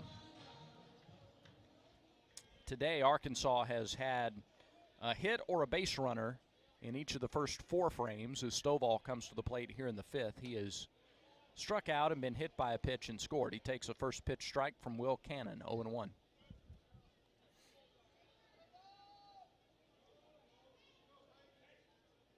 Will off the wind. The pitch pulled into right field. That's a base hit. Stovall has his second hit of the weekend, his first hit of the game. He's aboard with 1 out.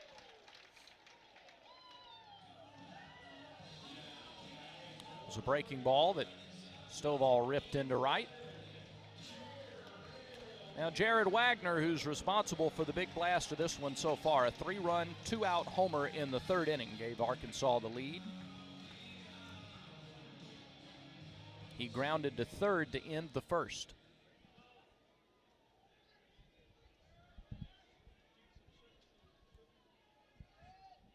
First pitch to Wagner. Swing and a chopper to short. Foster waits back on it, flips to second for 1, on to first, not in time, and it gets away from Irish, but it won't be far enough for the runner to advance.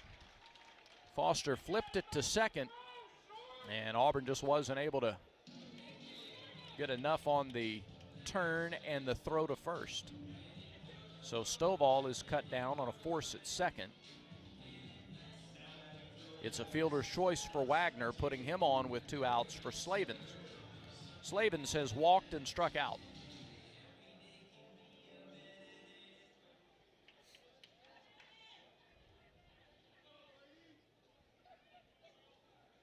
Slavens, the big, tall, left-handed hitter.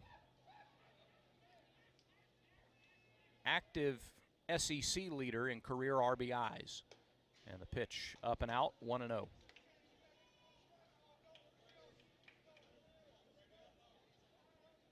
Slavin 6'3", out of Olathe, Kansas. Started out at Wichita State before moving on to junior college.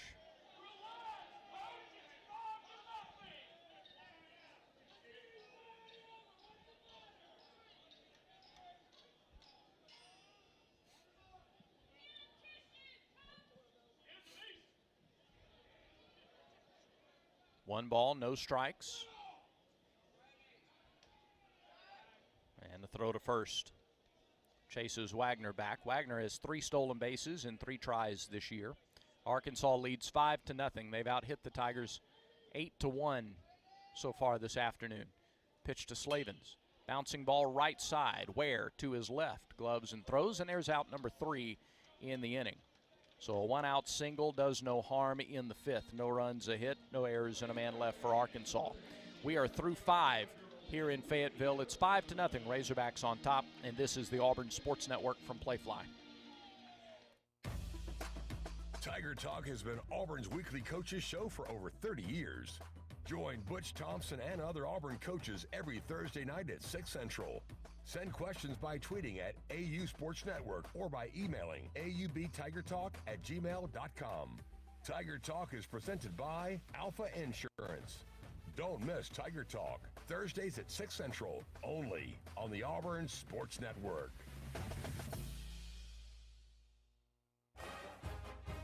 It's a great day for Auburn Tigers to get vaccinated. COVID and flu vaccines are an important tool to help stop the pandemic. The Alabama Department of Public Health is offering the COVID and flu vaccines to anyone 6 months and older. COVID and flu are still on the rise. Don't let COVID and flu stop you from supporting your favorite team. Continue to help protect yourself, your friends, and our campus by getting the COVID and flu vaccines. For more information, visit alabamapublichealth.gov/IMM.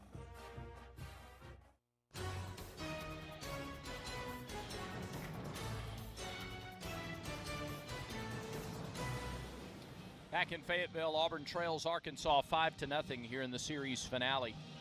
LaRue, Bello, and Howell due up for Auburn in the top of the 6th. Auburn baseball is brought to you in part by East Alabama Health.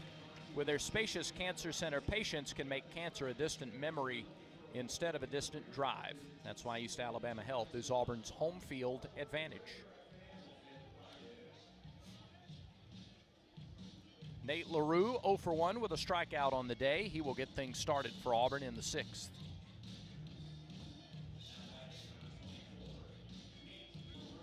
Long conversation between Butch Thompson and Danny Cricks, the home plate umpire, in between innings. Coach Thompson issued a warning in the bottom of the 5th.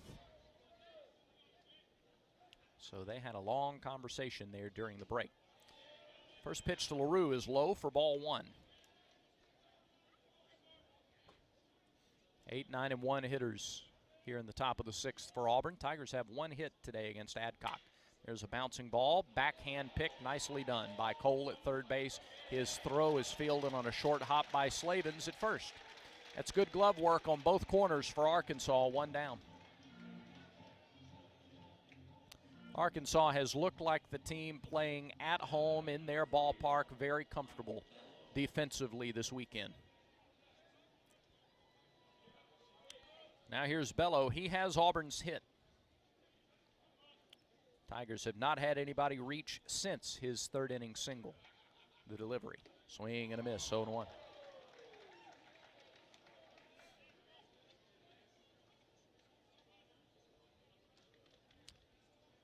Now Adcock has been really good the second time through the order here this afternoon. The pitch.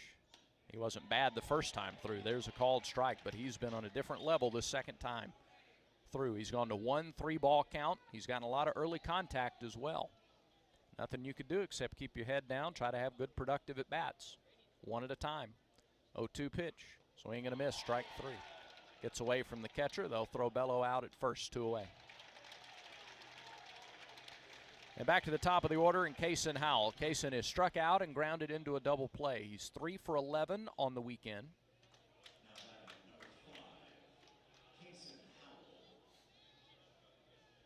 He'll try to start something with 2 outs here in the 6th.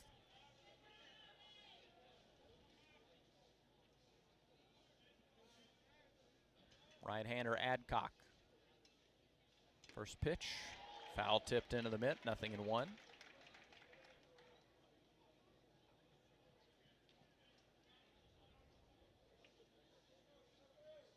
Adcock again to the wind, and the pitch is fouled back. And just like that, it's 0-2.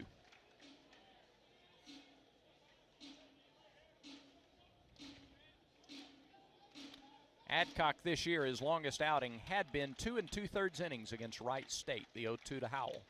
Way upstairs, 1-2. Arkansas, a little activity now, some loosening and stretching in the bullpen. They've only used, they've used 1 reliever in each of the first 2 games. 1-2 pitch to Howell, stays with a breaking ball and fouls it off of his foot at the plate. Still 1-2.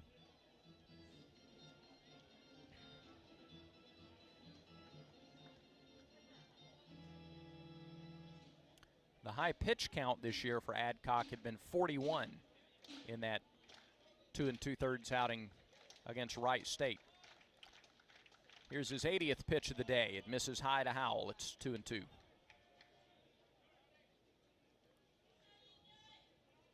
Adcock, 80 pitches, 1 hit, 1 walk, and he's fanned 6.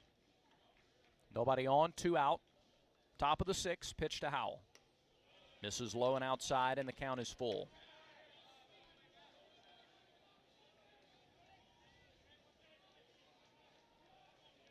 Full count to Kaysen. Wind in the pitch.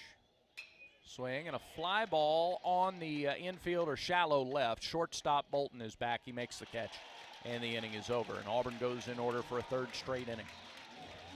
5-0 Arkansas on top. We move to the bottom of the 6th when Auburn baseball continues in a moment. And we're back with breaking news. Coke Zero Sugar might be the best Coke ever. That's right, Jim. Coke Zero Sugar is a must-try for any Coke fan, so make sure Jim. Jim. We're on the air.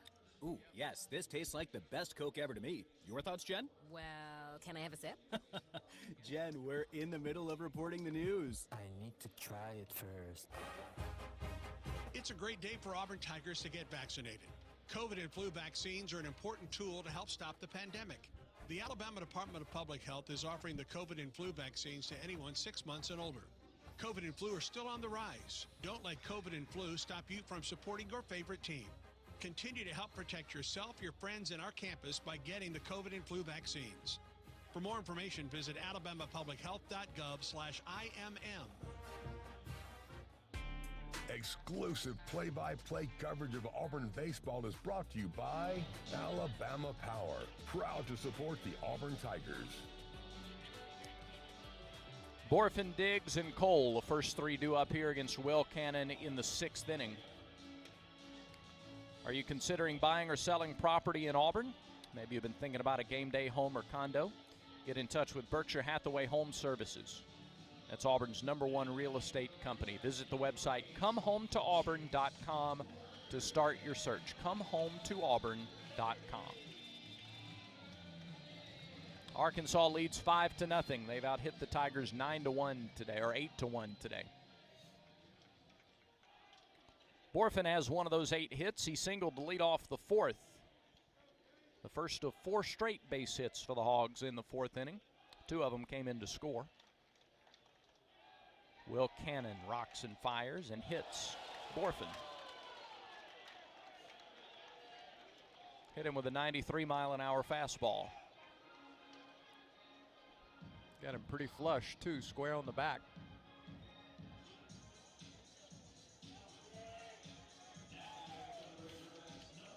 We have a monitor in our booth. Take another look. Yeah, hit him right on top of the 8 in the jersey. So a hit batter to lead off the 6th. And Kendall Diggs is the batter. He has been a doubles machine. He's hit 3 of them this weekend, 2 yesterday and another today. 1 for 2, a double and a run scored. He is 4 for 9 on the weekend. And he scored 3 times. The pitch is there at the knees for a strike.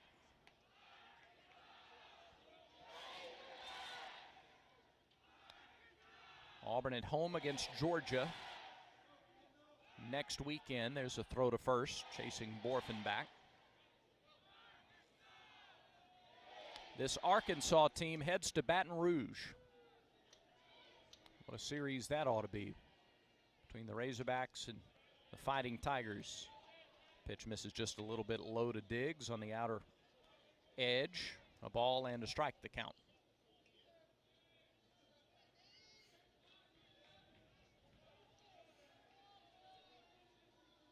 Cannon comes set.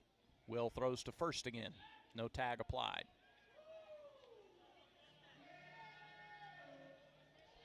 Yellowwood scoreboard, bottom of the 7th in College Station. LSU leads Texas A&M 6-4.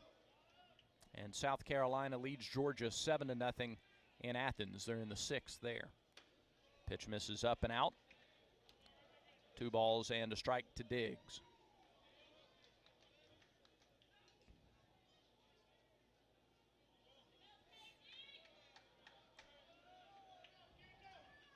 Cannon from the stretch. Runner gets a good lead from first. The pitch off the end of the bat, foul. Evens the count at 2-2. Men's basketball fell last night, of course, at the NCAA tournament at the hands of the #1 seed Houston. What a run for Bruce Pearl and company. A year after losing 2 first-round NBA draft picks to get to 20 wins. Get to 10 wins in conference play, get a win in the NCAA tournament. Another throw to first. 10 wins in a year where the league was as strong as it has ever been, as evidenced by the teams moving on in the NCAA tournament, among other things. 2-2 pitch. Fastball misses low, and the count is full to Diggs.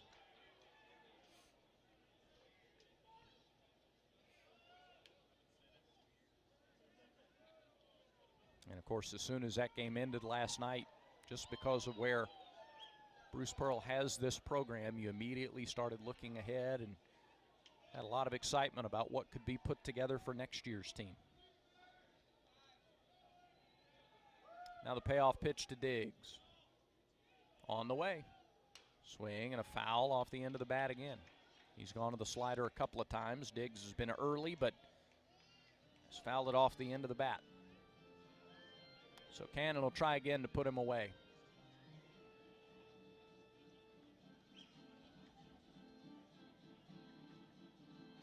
It's an Arkansas team that doesn't have an inordinate number of strikeouts on the year. Diggs, though, just 9. Payoff pitch, runner going. There's a swing and a miss. A strike him out, throw him out, double play. Diggs swung and missed at the pitch. The throw went down to second, and LaRue nabs Borfin trying to steal. A little hit and run action, and Auburn takes away both of them.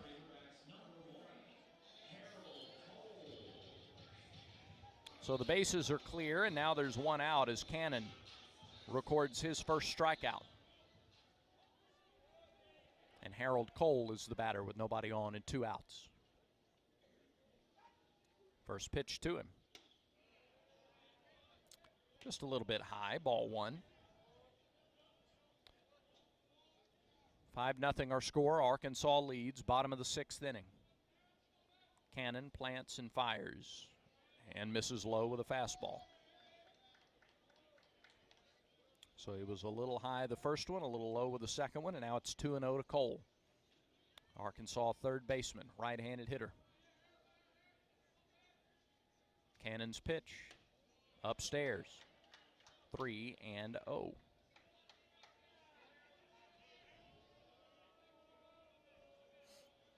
A right-hander loosening for Arkansas in the bullpen as the Hogs bat in the 6th. 3-0 pitch. There's a strike. 91-mile-an-hour fastball.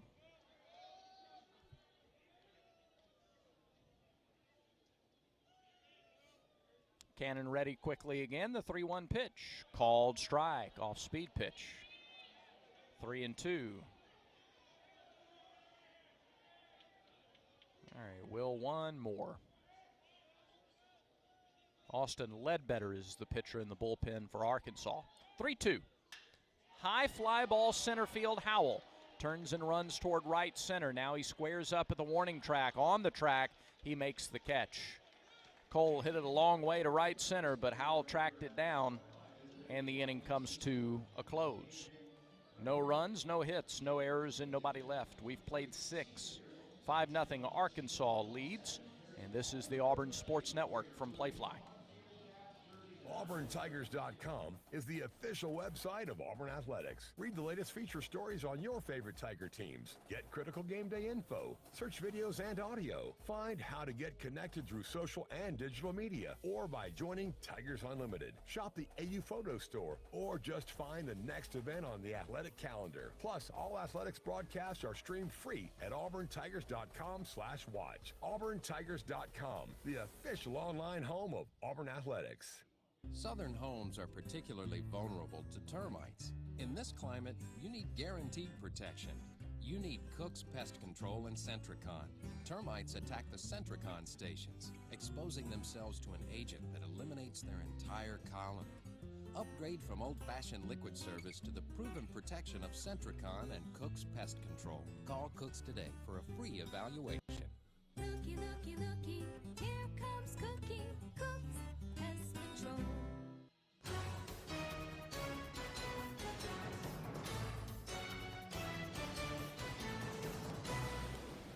As we go to the 7th inning, Auburn trailing 5-0, and Tigers are into the Arkansas bullpen. The new pitcher for the Hogs is Austin Ledbetter. He's a right-hander out of Bryant, Arkansas, 6'1", 190. Ledbetter, 5 appearances this year. And in those 5 outings, he's gone 9 1/3 innings. His last 3, he's gone 3 innings, 2 1/3, and 2 2/3. So they're hoping he'll just take this one home. 9 1/3 innings this year, 12 hits, 9 runs, all earned. He has walked 2 and struck out 9. 1 hit batter. Ledbetter is on after a tremendous outing by Cody Adcock. 6 shutout innings, just 1 hit, 1 walk, and 6 strikeouts. He threw 82 pitches, and 51 of them 4 strikes. So Adcock gives way, and Austin Ledbetter is the new pitcher for Arkansas. Ledbetter, fastball in the upper 80s to low 90s. Cole Foster Starts his at-bat, and there's ball 1 low. Cole today is flied out and grounded out to second. He's 1 for 8 on the weekend. That hit came in his first at-bat since coming back from the injury. There's a fly ball to left center. Josenberger over from center makes the catch. 1 out. Here's Ike Irish. Ike is 0 for 2. Ike has not gone 3 straight games without a hit this year. Just a torrid start to his Auburn career. He may be the only guys without long sleeves on today, too.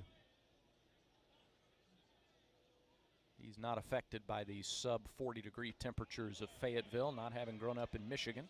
He takes ball 1 a little bit low.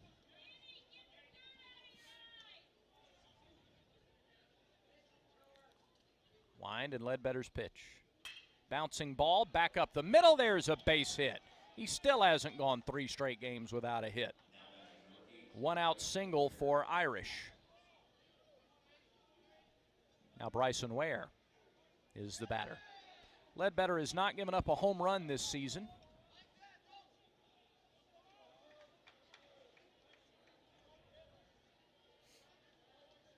Bryson hit a pair of solo shots here yesterday.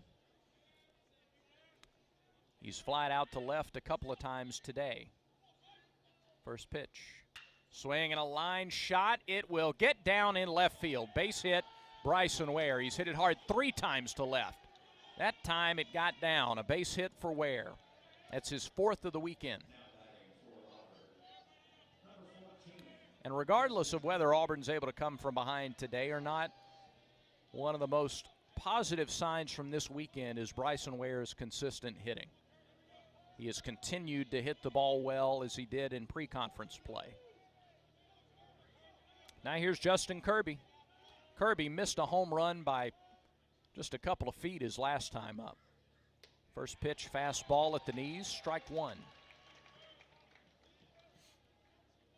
A walk for Justin in the second. He stole second and stole third. And a fly out in the 5th. He bats here with 2 on and 1 out in the 7th. Ledbetter checks second and deals. It's low.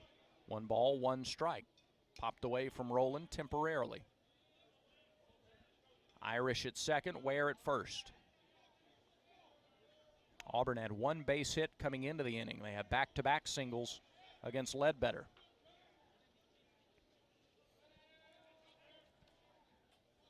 The right-hander comes home. There's ball 2 low, sweeping low and away. It's the first time Auburn has had back-to-back hits. Not back-to-back base runners, but back-to-back hits since Dial and Stanfield did it in the 4th inning of yesterday's game. Here's the 2-1. Swing and a pop-up. Got under it. Justin slams the bat down in frustration. Right side of the infield, shortstop Bolton calls off Stovall, makes the catch. 2 down. And now here's Chris Stanfield.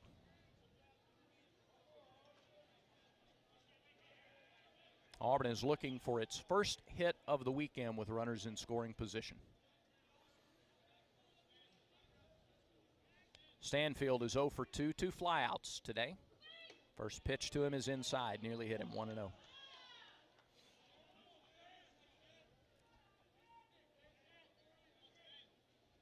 Irish a walking lead at second. Ware at first, 5-0 Arkansas, 2 outs, top of the 7th. There's a swing and a foul tip into the mitt, 1-1 to count.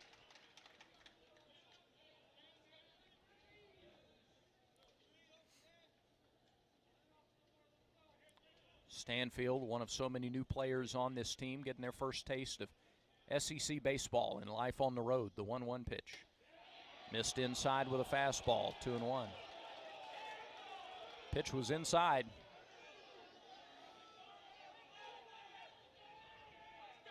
See if he's trying to set up the breaking ball away.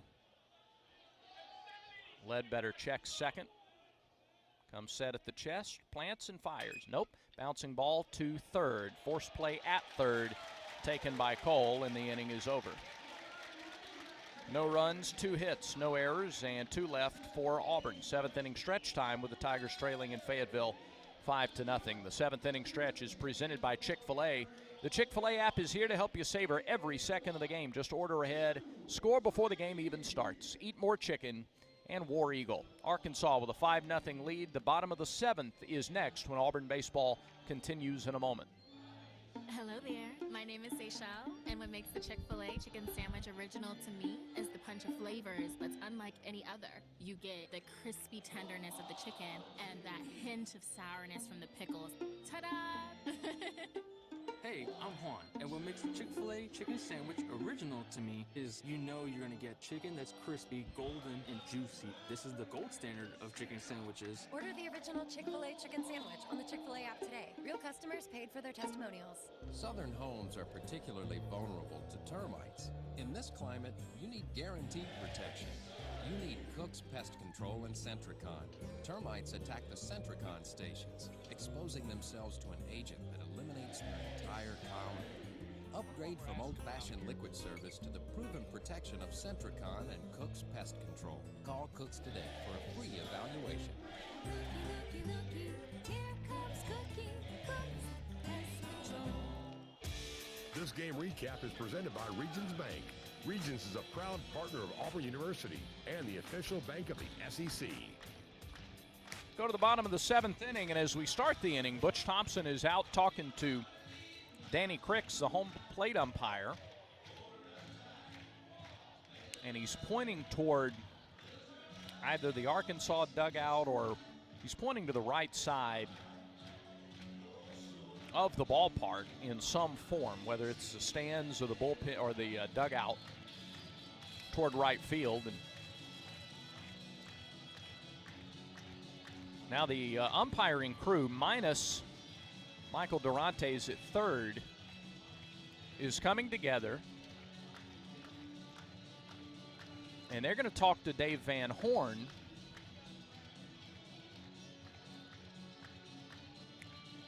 And if I knew exactly what it was about, I would tell you, but I'm just not sure.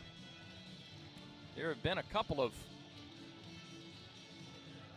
times today where after the 3-run homer by Wagner in the third, Dave Van Horn was yelling at the umpires, and Danny Cricks went over to the dugout and was having a heated exchange with the Arkansas head coach.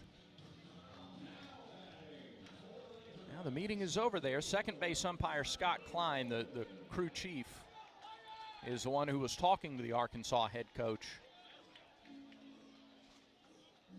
Butch Thompson was issued a warning an inning or so ago.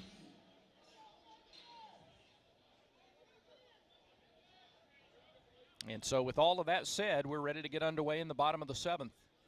Rowland is 1 for 2 with a single and a pop out, and Will Cannon starts him with a strike, 0-1.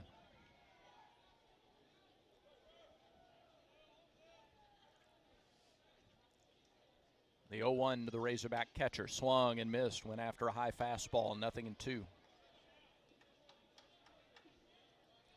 Cannon has worked 2 full innings and got a double play when he came on in the 4th. And the 0-2 drops low. A ball and 2 strikes the count.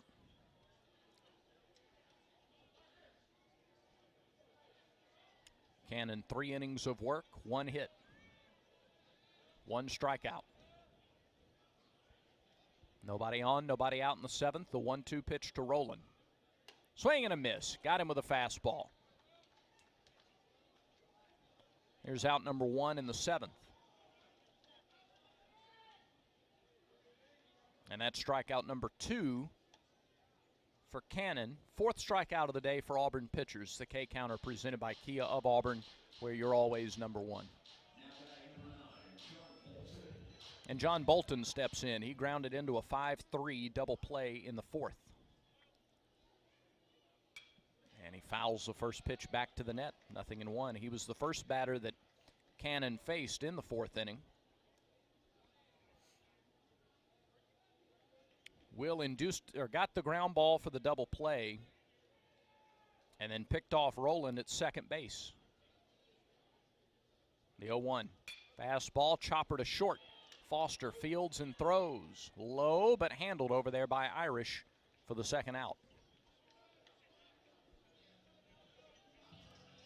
2 up, 2 down in the 7th.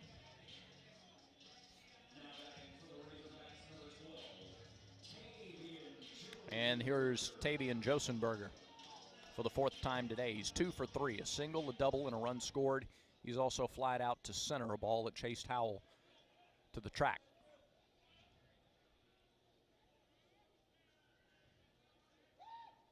Wind and the pitch from Cannon. Swing and a miss. Up and in with a fastball. 0-1 the count to the Arkansas center fielder.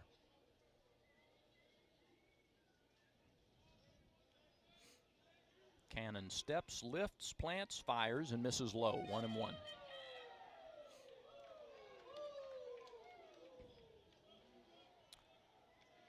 Cannon, now an Auburn high, 3 1/3 innings of work.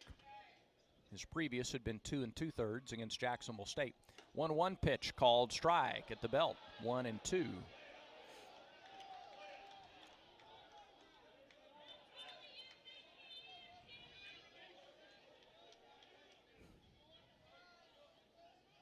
His 38th pitch of the outing. A 1-2 offering to Josenberger. Upstairs, 2-2. A 3-run third and a 2-run fourth. The scoring in this one, it's 5-0 Arkansas. Razorbacks have out hit the Tigers 8-3. Here's the pitch. Upstairs, and the count is full. Peyton Stovall would be next.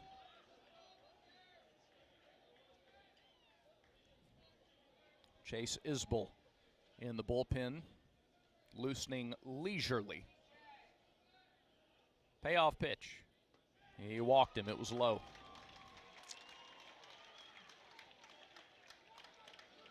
A 2-out walk to the speedy Josenberger brings Peyton Stovall to the plate. Stovall is the only player to record a hit against Cannon. It was a single in the 5th.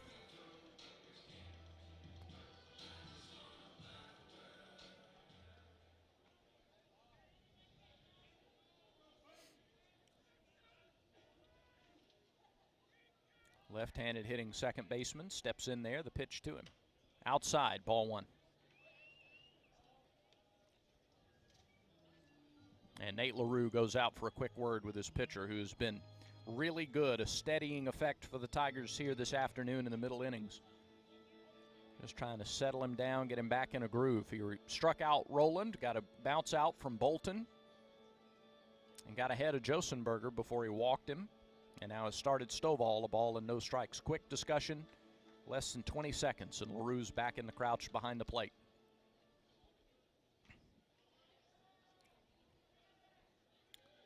Cannon's 1-0 offering. Bouncing ball to first. Irish fields and just turns and walks to the bag and makes the out. Well, that's a productive visit. 1 pitch after, and the inning is over. No runs, a 2-out hit, no errors, and a man left for Arkansas. We're through 7. Tigers still trail 5-0, and this is the Auburn Sports Network from Playfly. The 50-yard line at Jordan Hare. Play action. Reed in trouble. Reed gets rid of it. And it's picked off. James at the 20, to the 15, to the 10. Down the sideline. He's gone. Touchdown. DJ James. Center court at Neville Arena. Auburn, SEC champs. Start to finish. The Tigers win 82-71. And the celebration begins at Auburn's Neville Arena. Behind the plate at Plainsman Park. The 2-2. Swing and a miss. He struck him out, and the Tigers win. In 2018, they celebrated in Raleigh, North Carolina. In 2019 in Atlanta. But today, Auburn celebrates at Plainsman Park. We put you right in the middle of the action. This is the Auburn Sports Network from Playfly.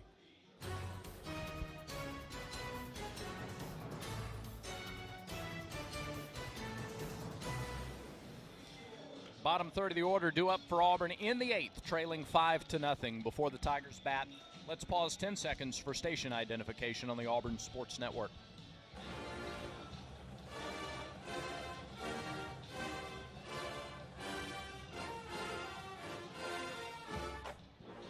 With Anthony Lowe in our Skyview Auburn Sports Network studios, I'm Brad Law in Fayetteville Baum-Walker Stadium. Auburn trails 5-0 as we go to the 8th inning. After the game, keep it here for the Regions Bank postgame show. Get the Auburn University Visa debit card from Regions. Visit regions.com/GoTigers to order yours today. Here's Gavin Miller. Miller is 0 for 2 with a couple of strikeouts. His first at bat was about a 9 or 10 pitch at bat against Adcock, as Ledbetter starts him with a strike here in the 8th, 0-1. He eventually got him swinging, but only after Miller fouled off 4 or 5 two-strike pitches. 0-1. Missed a little bit low. 1-1 the count. Miller saw a lot of pitches out of Adcock today. First look at Ledbetter. That one sweeps low. 2-0 the count. Miller, then LaRue and Bello. 2-1 pitch. Nope, missed inside, and it's 3-1.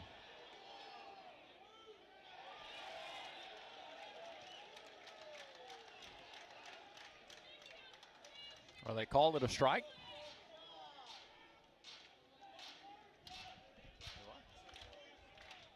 Oh, they said he went at that. The 2-2 missed outside, and the count is full.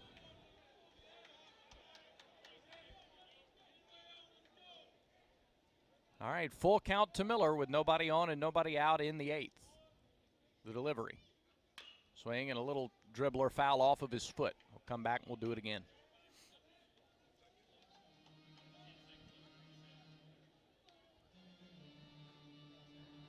Gavin Miller getting his first start at third base on the weekend.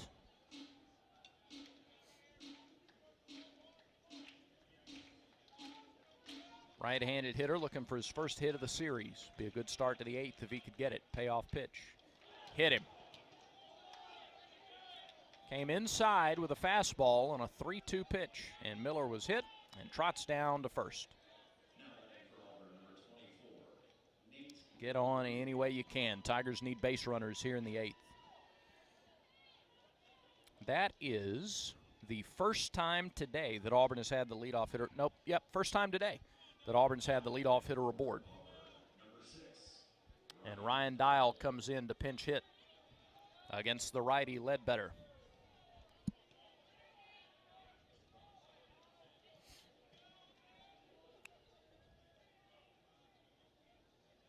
Dial.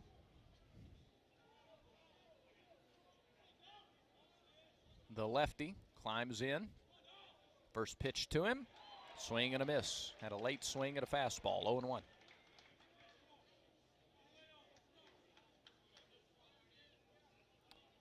Dial had a hit yesterday. 1 for 3, and he was hit by a pitch. The pitch outside. A ball and a strike.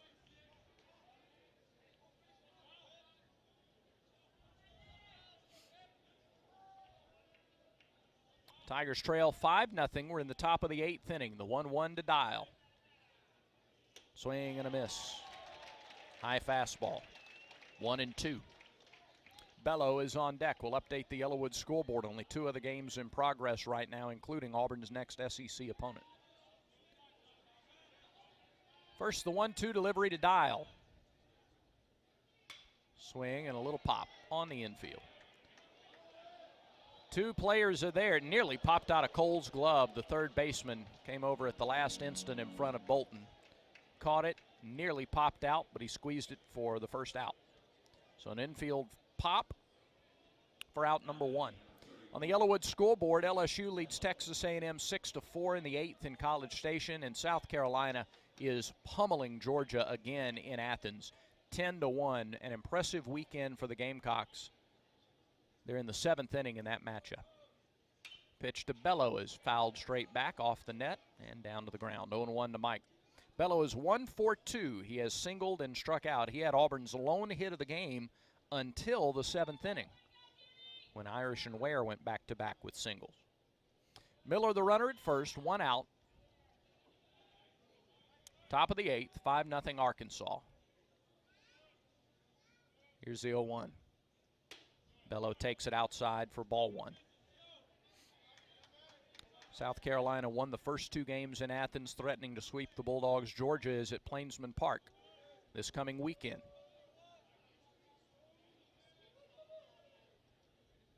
Here's the 1-1. Called strike on the outside corner.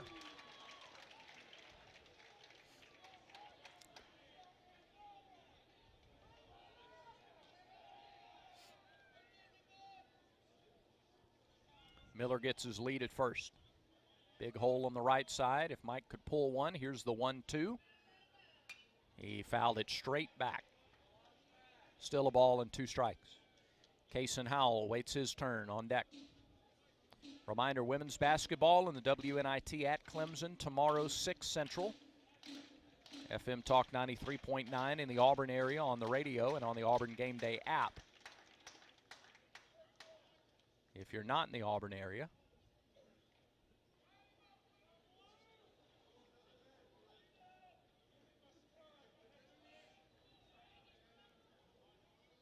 now they'll reset the pitch clock. Ledbetter, the second pitcher of the day for Arkansas. His 1-2 pitch is skied foul left side. An off-speed pitch.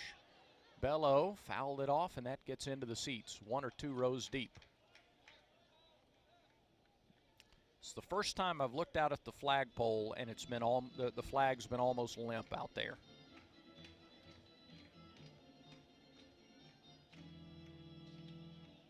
Screaming winds the first 2 days here, not so much today. That's a break for the guys on the field. It doesn't feel like it's 35 or 40. It feels slightly warmer than that with no wind. Here's the 1-2 pitch to Bello. Outside, 2-2.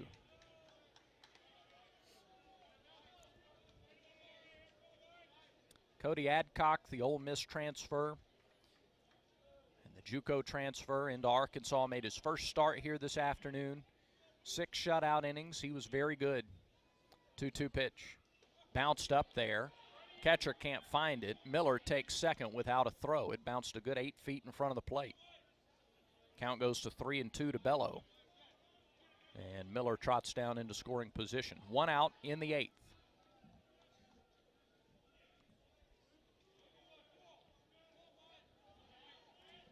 Thanks for hanging in there with us on a Sunday afternoon. Tigers trying to make a little noise late, trailing 5-0. Payoff pitch. Swing, and ball is lined into center, but right at Josenberger. Mikey put a good swing on that ball, but he lined right at the center fielder. 2 down, and Miller still at second.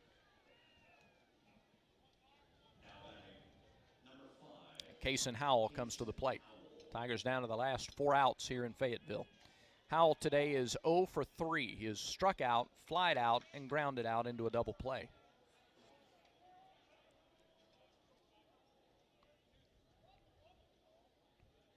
Here's the pitch. There's a strike, 0-1. If the score holds and Auburn doesn't come back, I'd caution you to take too much dread away from the weekend. You never want to get swept in conference play. The 0-1 pitch will have to wait. Ledbetter steps off, but Ole Miss was swept on the road this weekend. That's a pretty good team. Texas A&M is in danger of being swept at home by LSU. That's a good Texas A&M team. The 0-1 pitch. Grounded, foul past third. Georgia, if things don't change in a hurry, will have been swept at home by South Carolina. And we'll see what Missouri does against Tennessee. Missouri's taken the first 2 at home against Tennessee. There'll be some big gaps in the standings after the first weekend, and lots of time for those gaps to even out. Here's the 0-2 pitch to Howell. Swing and a little ground ball off the hands to first. It's taken by Slavens, and the side is retired. No runs, hits, or errors. A man left in the top of the 8th inning. It's 5-0 Arkansas As we go to the bottom of the 8th, Auburn baseball continues in a moment. A swing so powerful it takes our breath away. Whoa, what a grab! A double play that has us high-fiving strangers, swaying together with every take me out to the ball game, and the rally that brings us to our feet as one. At Alabama Power, we believe that sharing 9 innings of baseball makes us a better community. It's a powerful spirit that energizes the communities we serve. It's power for a better Alabama. Alabama Power is a proud supporter of the Auburn Tigers. Whether you're cheering on the Tigers with their signature wings or taking the party on the road, at Baumhauer's Victory Grill, it's game day every day. With a menu full of scratch-made American classics and game day favorites, plus nearly 100 HD TVs, there's enough legendary fun and legendary food for the whole team. Plus, Baumhauer's Victory Grill in Auburn is the home of the first coal-fired pizza ovens in Alabama. Try one of their gourmet pizzas today, now delivered by Tigertown to go. Baumhauer's Victory Grill. Legendary fun, legendary food. Back to the ballpark for more Auburn baseball. Go to the bottom of the 8th inning. Will Cannon still out there for the Tigers. They just announced the attendance here for the 3-game series at 27,831, an average of 9,273 per game. And they have been happy through the first 2. They've been happy through the first 7.5 innings here today. Will Cannon has had a stabilizing effect for the Tigers out of the bullpen this afternoon. He has not given up a run through his first 4 innings of relief work. He will get Wagner, Slavens, and Borfin for Arkansas here in the 8th inning. Again, Auburn in action Tuesday night at 6 Central at Montgomery's Riverwalk Stadium against South Alabama. Hope to see you in the capital city for that matchup before Auburn and Georgia get going at Plainsman Park this weekend. First pitch is an off-speed pitch to Wagner that misses outside for ball 1. Cannon at 43 pitches through 4 innings of work. The right-hander rocks and deals, and it's fouled at the plate. Big home run swing by Wagner. His 3-run homer in the 3rd gave Arkansas the lead. And that was a 2-out homer. A 3-run 3rd and a 2-run 4th, and that's been the only offense thus far, the only runs on the board anyway in the game.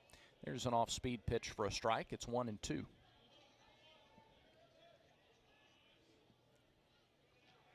Wagner has reached on a fielder's choice and grounded out otherwise today. He's 1 for 3. Here's the pitch. Check swing, he went around. That is strike 3. Breaking ball, and Wagner couldn't hold up.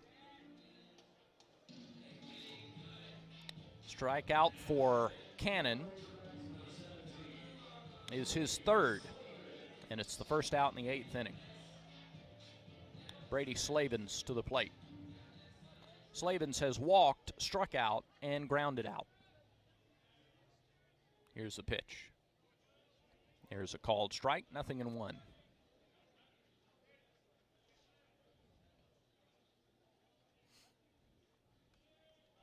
And Cannon working quickly. The 0-1 pitch missed low. A ball and a strike. By the way, Dial stayed in the game defensively after pinch hitting for LaRue in the 7th. Or rather, in the top of the 8th. Here's the pitch. Off speed and in there for strike 2 to Slavens. 1-2 the count. Arkansas 2 for 5 with runners in scoring position today. Auburn 0 for 6. Here's the 1-2. Swing and a miss. He got him. Back-to-back Ks for Cannon. 2 down in the 8th. And Jace Borfin, the hitter. Borfin has been hit by pitches twice today. He's also singled and scored. He was plunked right on the mid-upper back his last time up. First pitch here. Swing and a line drive into right field. That's a base hit.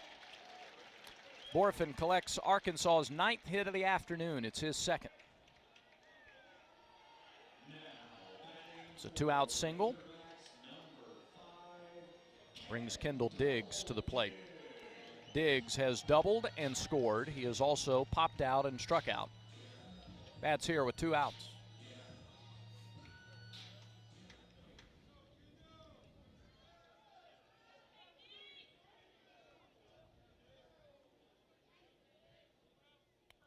Diggs waits in that left-handed batter's box, and the first pitch to him is down and in for ball 1. Game times for that Georgia series, night games Friday and Saturday. It'll be 6 o'clock. Thursday, Friday are night games. The pitch is inside, and it's 2-0. Thursday, Friday, Saturday series at Plainsman Park. 6 o'clock Thursday and Friday, 2 o'clock Saturday afternoon against the Bulldogs. Here's the 2-0 delivery. There's a called strike. It's 2-1. Which is a good reminder that our Tiger Talk schedule is adjusted over the last 4 shows of the year. We moved to Wednesday night this week. 2-1 pitch. Swing and a foul off to the right side. 2-2.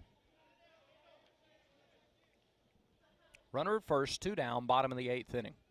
Arkansas leads it 5-0.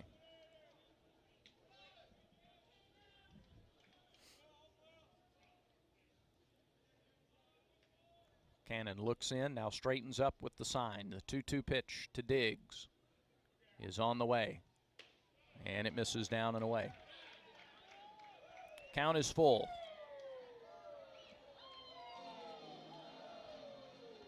The hit by Borfin, just the second that Cannon has allowed in this extended relief outing. He has done yeoman's work today for the Tigers. The payoff pitch just missed outside. Boy, he was off the plate just barely, and here is Darren Schoenrock out. Auburn's pitching coach walking out to the mound. See if Cannon gets a chance to try and finish it, or if they'll go to Chase Isbell to try to get the last out here in the 8th, with Arkansas leading 5-0.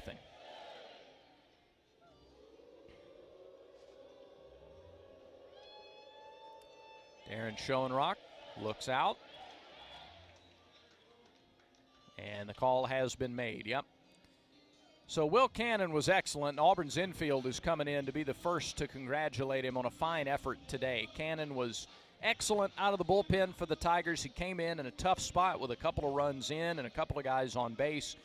Got a double play and a pickoff in the 4th to cap the threat after 2 runs had already scored. It was 5-0 at that point, and it's still 5-0 as he exits with 2 outs in the 8th inning. Chase Isbell is on as Auburn makes the Conecuh sausage call to the bullpen. By now, your daily routine is probably a little too routine. Don't you want to change? Don't you want to start playing by your own rules and escape the routine so your fantasy becomes reality? Where every night is an adventure, where new flavors are ready to be tasted, where it feels like you're a winner. Take a chance. Reward yourself. Make your routine anything but routine. Escape every day at Wind Creek Casino and WindCreekCasino.com. Chase Isbell is on for the Tigers. It's his 9th appearance of the season. 12 innings thus far, 15 hits, 10 runs. He has walked 4 and struck out 18 in those 12 innings of work. He is 2-1 on the season with an earned run average of 7.5. He pitched here Friday night in the series opener, 2/3 of an inning, 1 hit, and he threw just 8 pitches Friday in that outing. So Isbell is on. He becomes the 4th pitcher of the day for Auburn. Will Cannon, 4 2/3 innings. That's a season high. 2 hits, 2 walks, 4 strikeouts. To this point, no runs. The runners at first and second are his responsibility, and there are 2 outs here in the 8th. So Isbell will try to get Harold Cole and put a lid on the 8th inning. Let's check that Yellowwood scoreboard one more time and see what's happening with the other games. How about in College Station? Texas A&M not wanting to go quietly. The Aggies get 4 runs in the bottom of the 8th inning. Last chance for LSU with A&M on top, 8-6. So some late fight from Texas A&M to try and stave off the sweep attempt. Tennessee and Missouri are underway in the bottom of the 2nd inning in Columbia. They're scoreless as Mizzou goes for the sweep. And South Carolina finished off Georgia 12-1 in Athens. South Carolina earns the sweep on the road this weekend. Here is Cole. First pitch from Isbell. Off speed and in for strike 1. Arkansas trying to win its 13th consecutive game after a 5-2 start.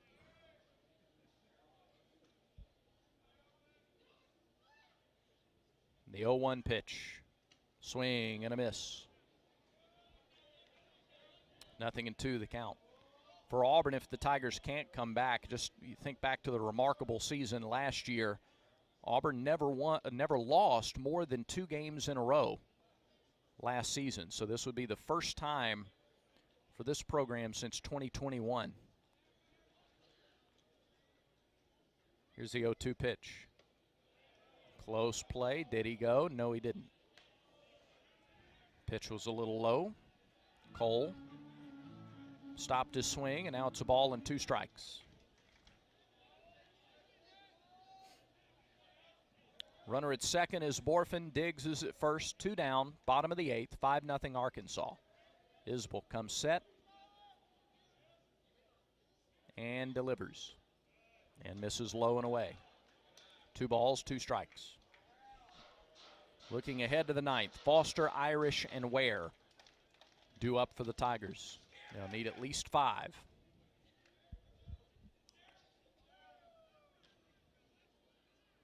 Six on the pitch clock as Isbell comes set.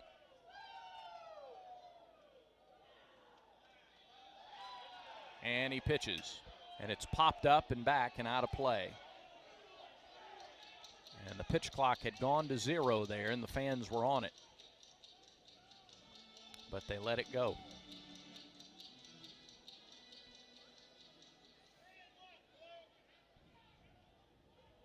Two balls, 2 strikes, 2 outs, 2 on here in the 8th.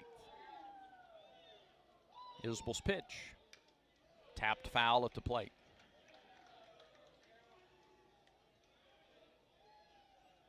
So we'll do it again.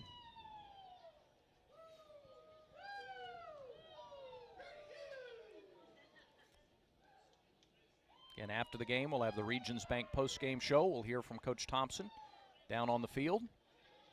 2-2 pitch. Swing and a miss. Got him with a fastball, and Isbell comes on to get the last out in the 8th inning. No runs, a hit, no errors, and 2 left. We go to the 9th. Last chance for the Tigers, trailing Arkansas 5-0. This is the Auburn Sports Network from Playfly. Download the Auburn Game Day app. Find tickets, skip concession lines, be a part of game day giveaways. Shop the latest Auburn gear. Stay current with a comprehensive social media stream. Participate in game day light shows. Plus, listen to every Auburn Sports Network broadcast, even when multiple games are happening simultaneously. On the official mobile app of Auburn Athletics, the Auburn Game Day app. Get it today. Hey, Tiger fans! LineX is proud to sponsor Auburn baseball and Protected Dugouts at Plainsman Park. LineX is your one-stop shop for truck accessories, spray-on bed liners, exterior automotive coatings, and more. Find anything you need to protect and personalize your truck or Jeep. From the first pitch to extra innings, LineX has you covered. Go to linex.com to learn more. War Eagle!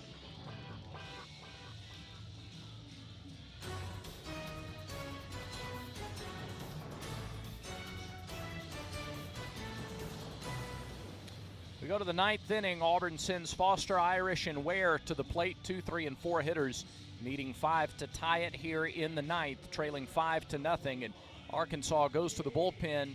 And number 45, a freshman right-hander, Gage Wood. Wood from Batesville, Arkansas. Perfect Game had him as the number 3 right-handed pitcher, number 4 overall prospect in the state of Arkansas. He's appeared in 7 games this season, all in relief, 5 innings of work.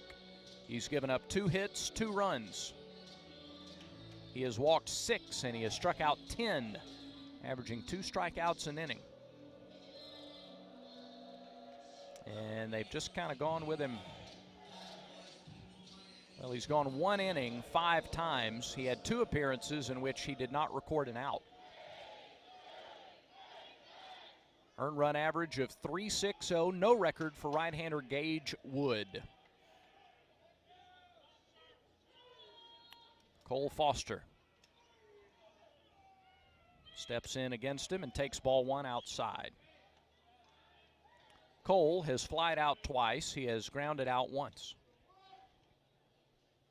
He's hit lefty all day today against the right-handers, and he fouls one back over the grandstand, and it's 1-1.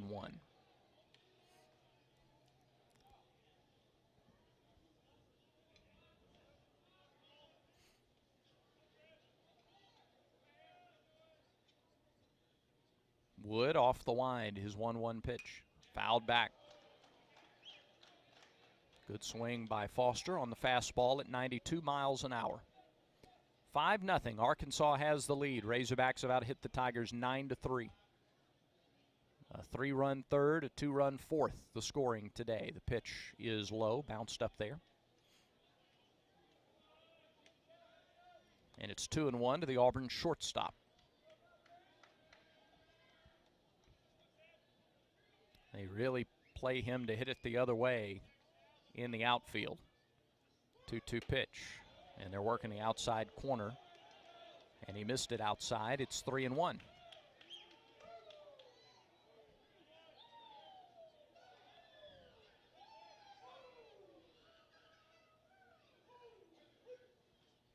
The wind by Wood and the delivery.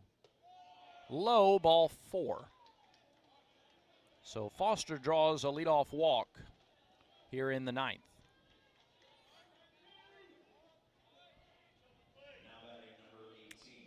Auburn only had 2 base runners through the first 6 innings of the ball game. They've now had 4 in the 7th, 8th, and now starting the 9th. Here's Irish, who singled his last time. First pitch to him at the knees, 92-mile-an-hour fastball. 0-1 the count. Ike 1 for 3 today.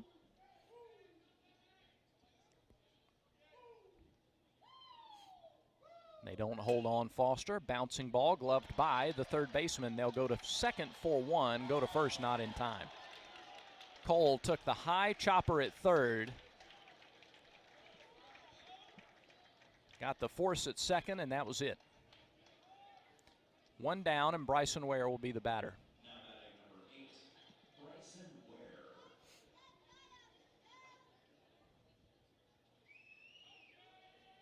Ware is 1 for 3. A single to left his last time. He has hit 3 lasers to left field today. A line out, a fly out, and then the single. 1 ball, no strikes. Wood to the plate. There's a strike at the knees, outer half. That one at 94.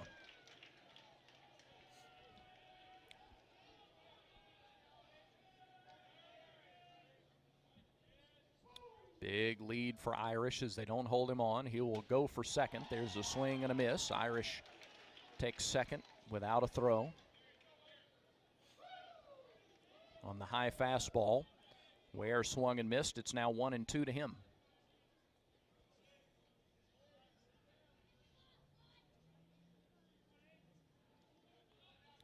Now time called, and Rowland steps up out of the crouch.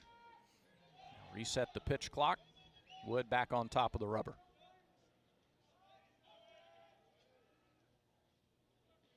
And the 1-2 delivery to Ware. Hit him.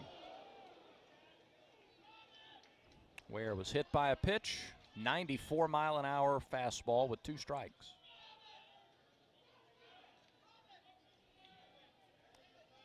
They're at first and second with 1 out for Justin Kirby.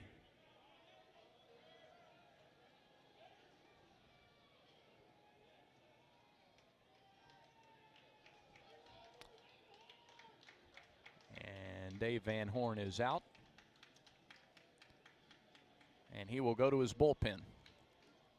With one out in the ninth inning, a couple of runners on for the Tigers. A walk, a fielder's choice, and a hit batter. Runners at first and second with one out. And Justin Kirby will face a new pitcher. Arkansas makes a Conecuh sausage call to the bullpen. By now, your daily routine is probably a little too routine. Don't you want to change? Don't you want to start playing by your own rules and escape the routine so your fantasy becomes reality? Where every night is an adventure, where new flavors are ready to be tasted, where it feels like you're a winner. Take a chance. Reward yourself. Make your routine anything but routine. Escape every day at Wind Creek Casino and WindCreekCasino.com. Hagen Smith is on for the second time this weekend, the ace of the Arkansas rotation. First time he's been in relief this season was Friday night. He gave up one hit over 3 innings of work. And the Tigers saw 44 pitches out of Hagen Smith on Friday. For the year, a record of 3-0 and a 1.21 earned run average. 5 appearances, 4 starts, 1 relief. 22 and a third innings, 11 hits allowed, 3 runs given up. He's walked 16 and struck out 33. He's given up 1 home run, 1 wild pitch. He has not hit a batter. So Hagen Smith sees the Tigers for the second time this weekend. Wood faced 3 batters, gave up a walk, hit a batter. Worked a third of an inning. Kirby only had 1 at bat against Smith on Friday. He struck out. Top of the ninth inning, Tigers trail 5-0. 2 on, 1 out. Kirby has walked and he's flied out twice. The first pitch from the lefty Smith is a called strike above the belt. 0-1. Kirby has 7 home runs on the season. He's driven in 20 runs. Couple of hits, couple of walks this weekend. Check swing on a slider. It's a strike. He went around. It's 0-2.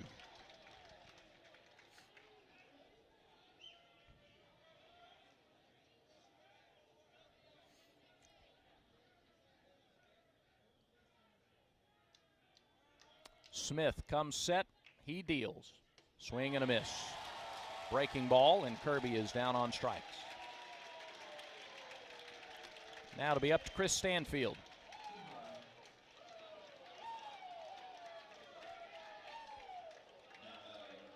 Five 0 Arkansas, 2 outs, top of the ninth inning.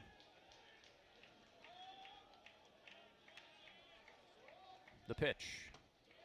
Missed inside with a fastball, 1-0.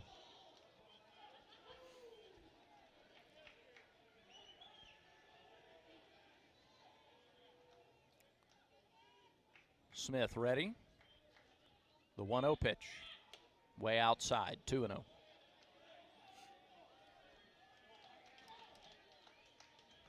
No runs on 3 hits for the Tigers. 5 runs, 9 hits for the Razorbacks. No errors in the game. 2 outs in the ninth. Here's the 2-0 to Stanfield. That's right through there. It's 2-1.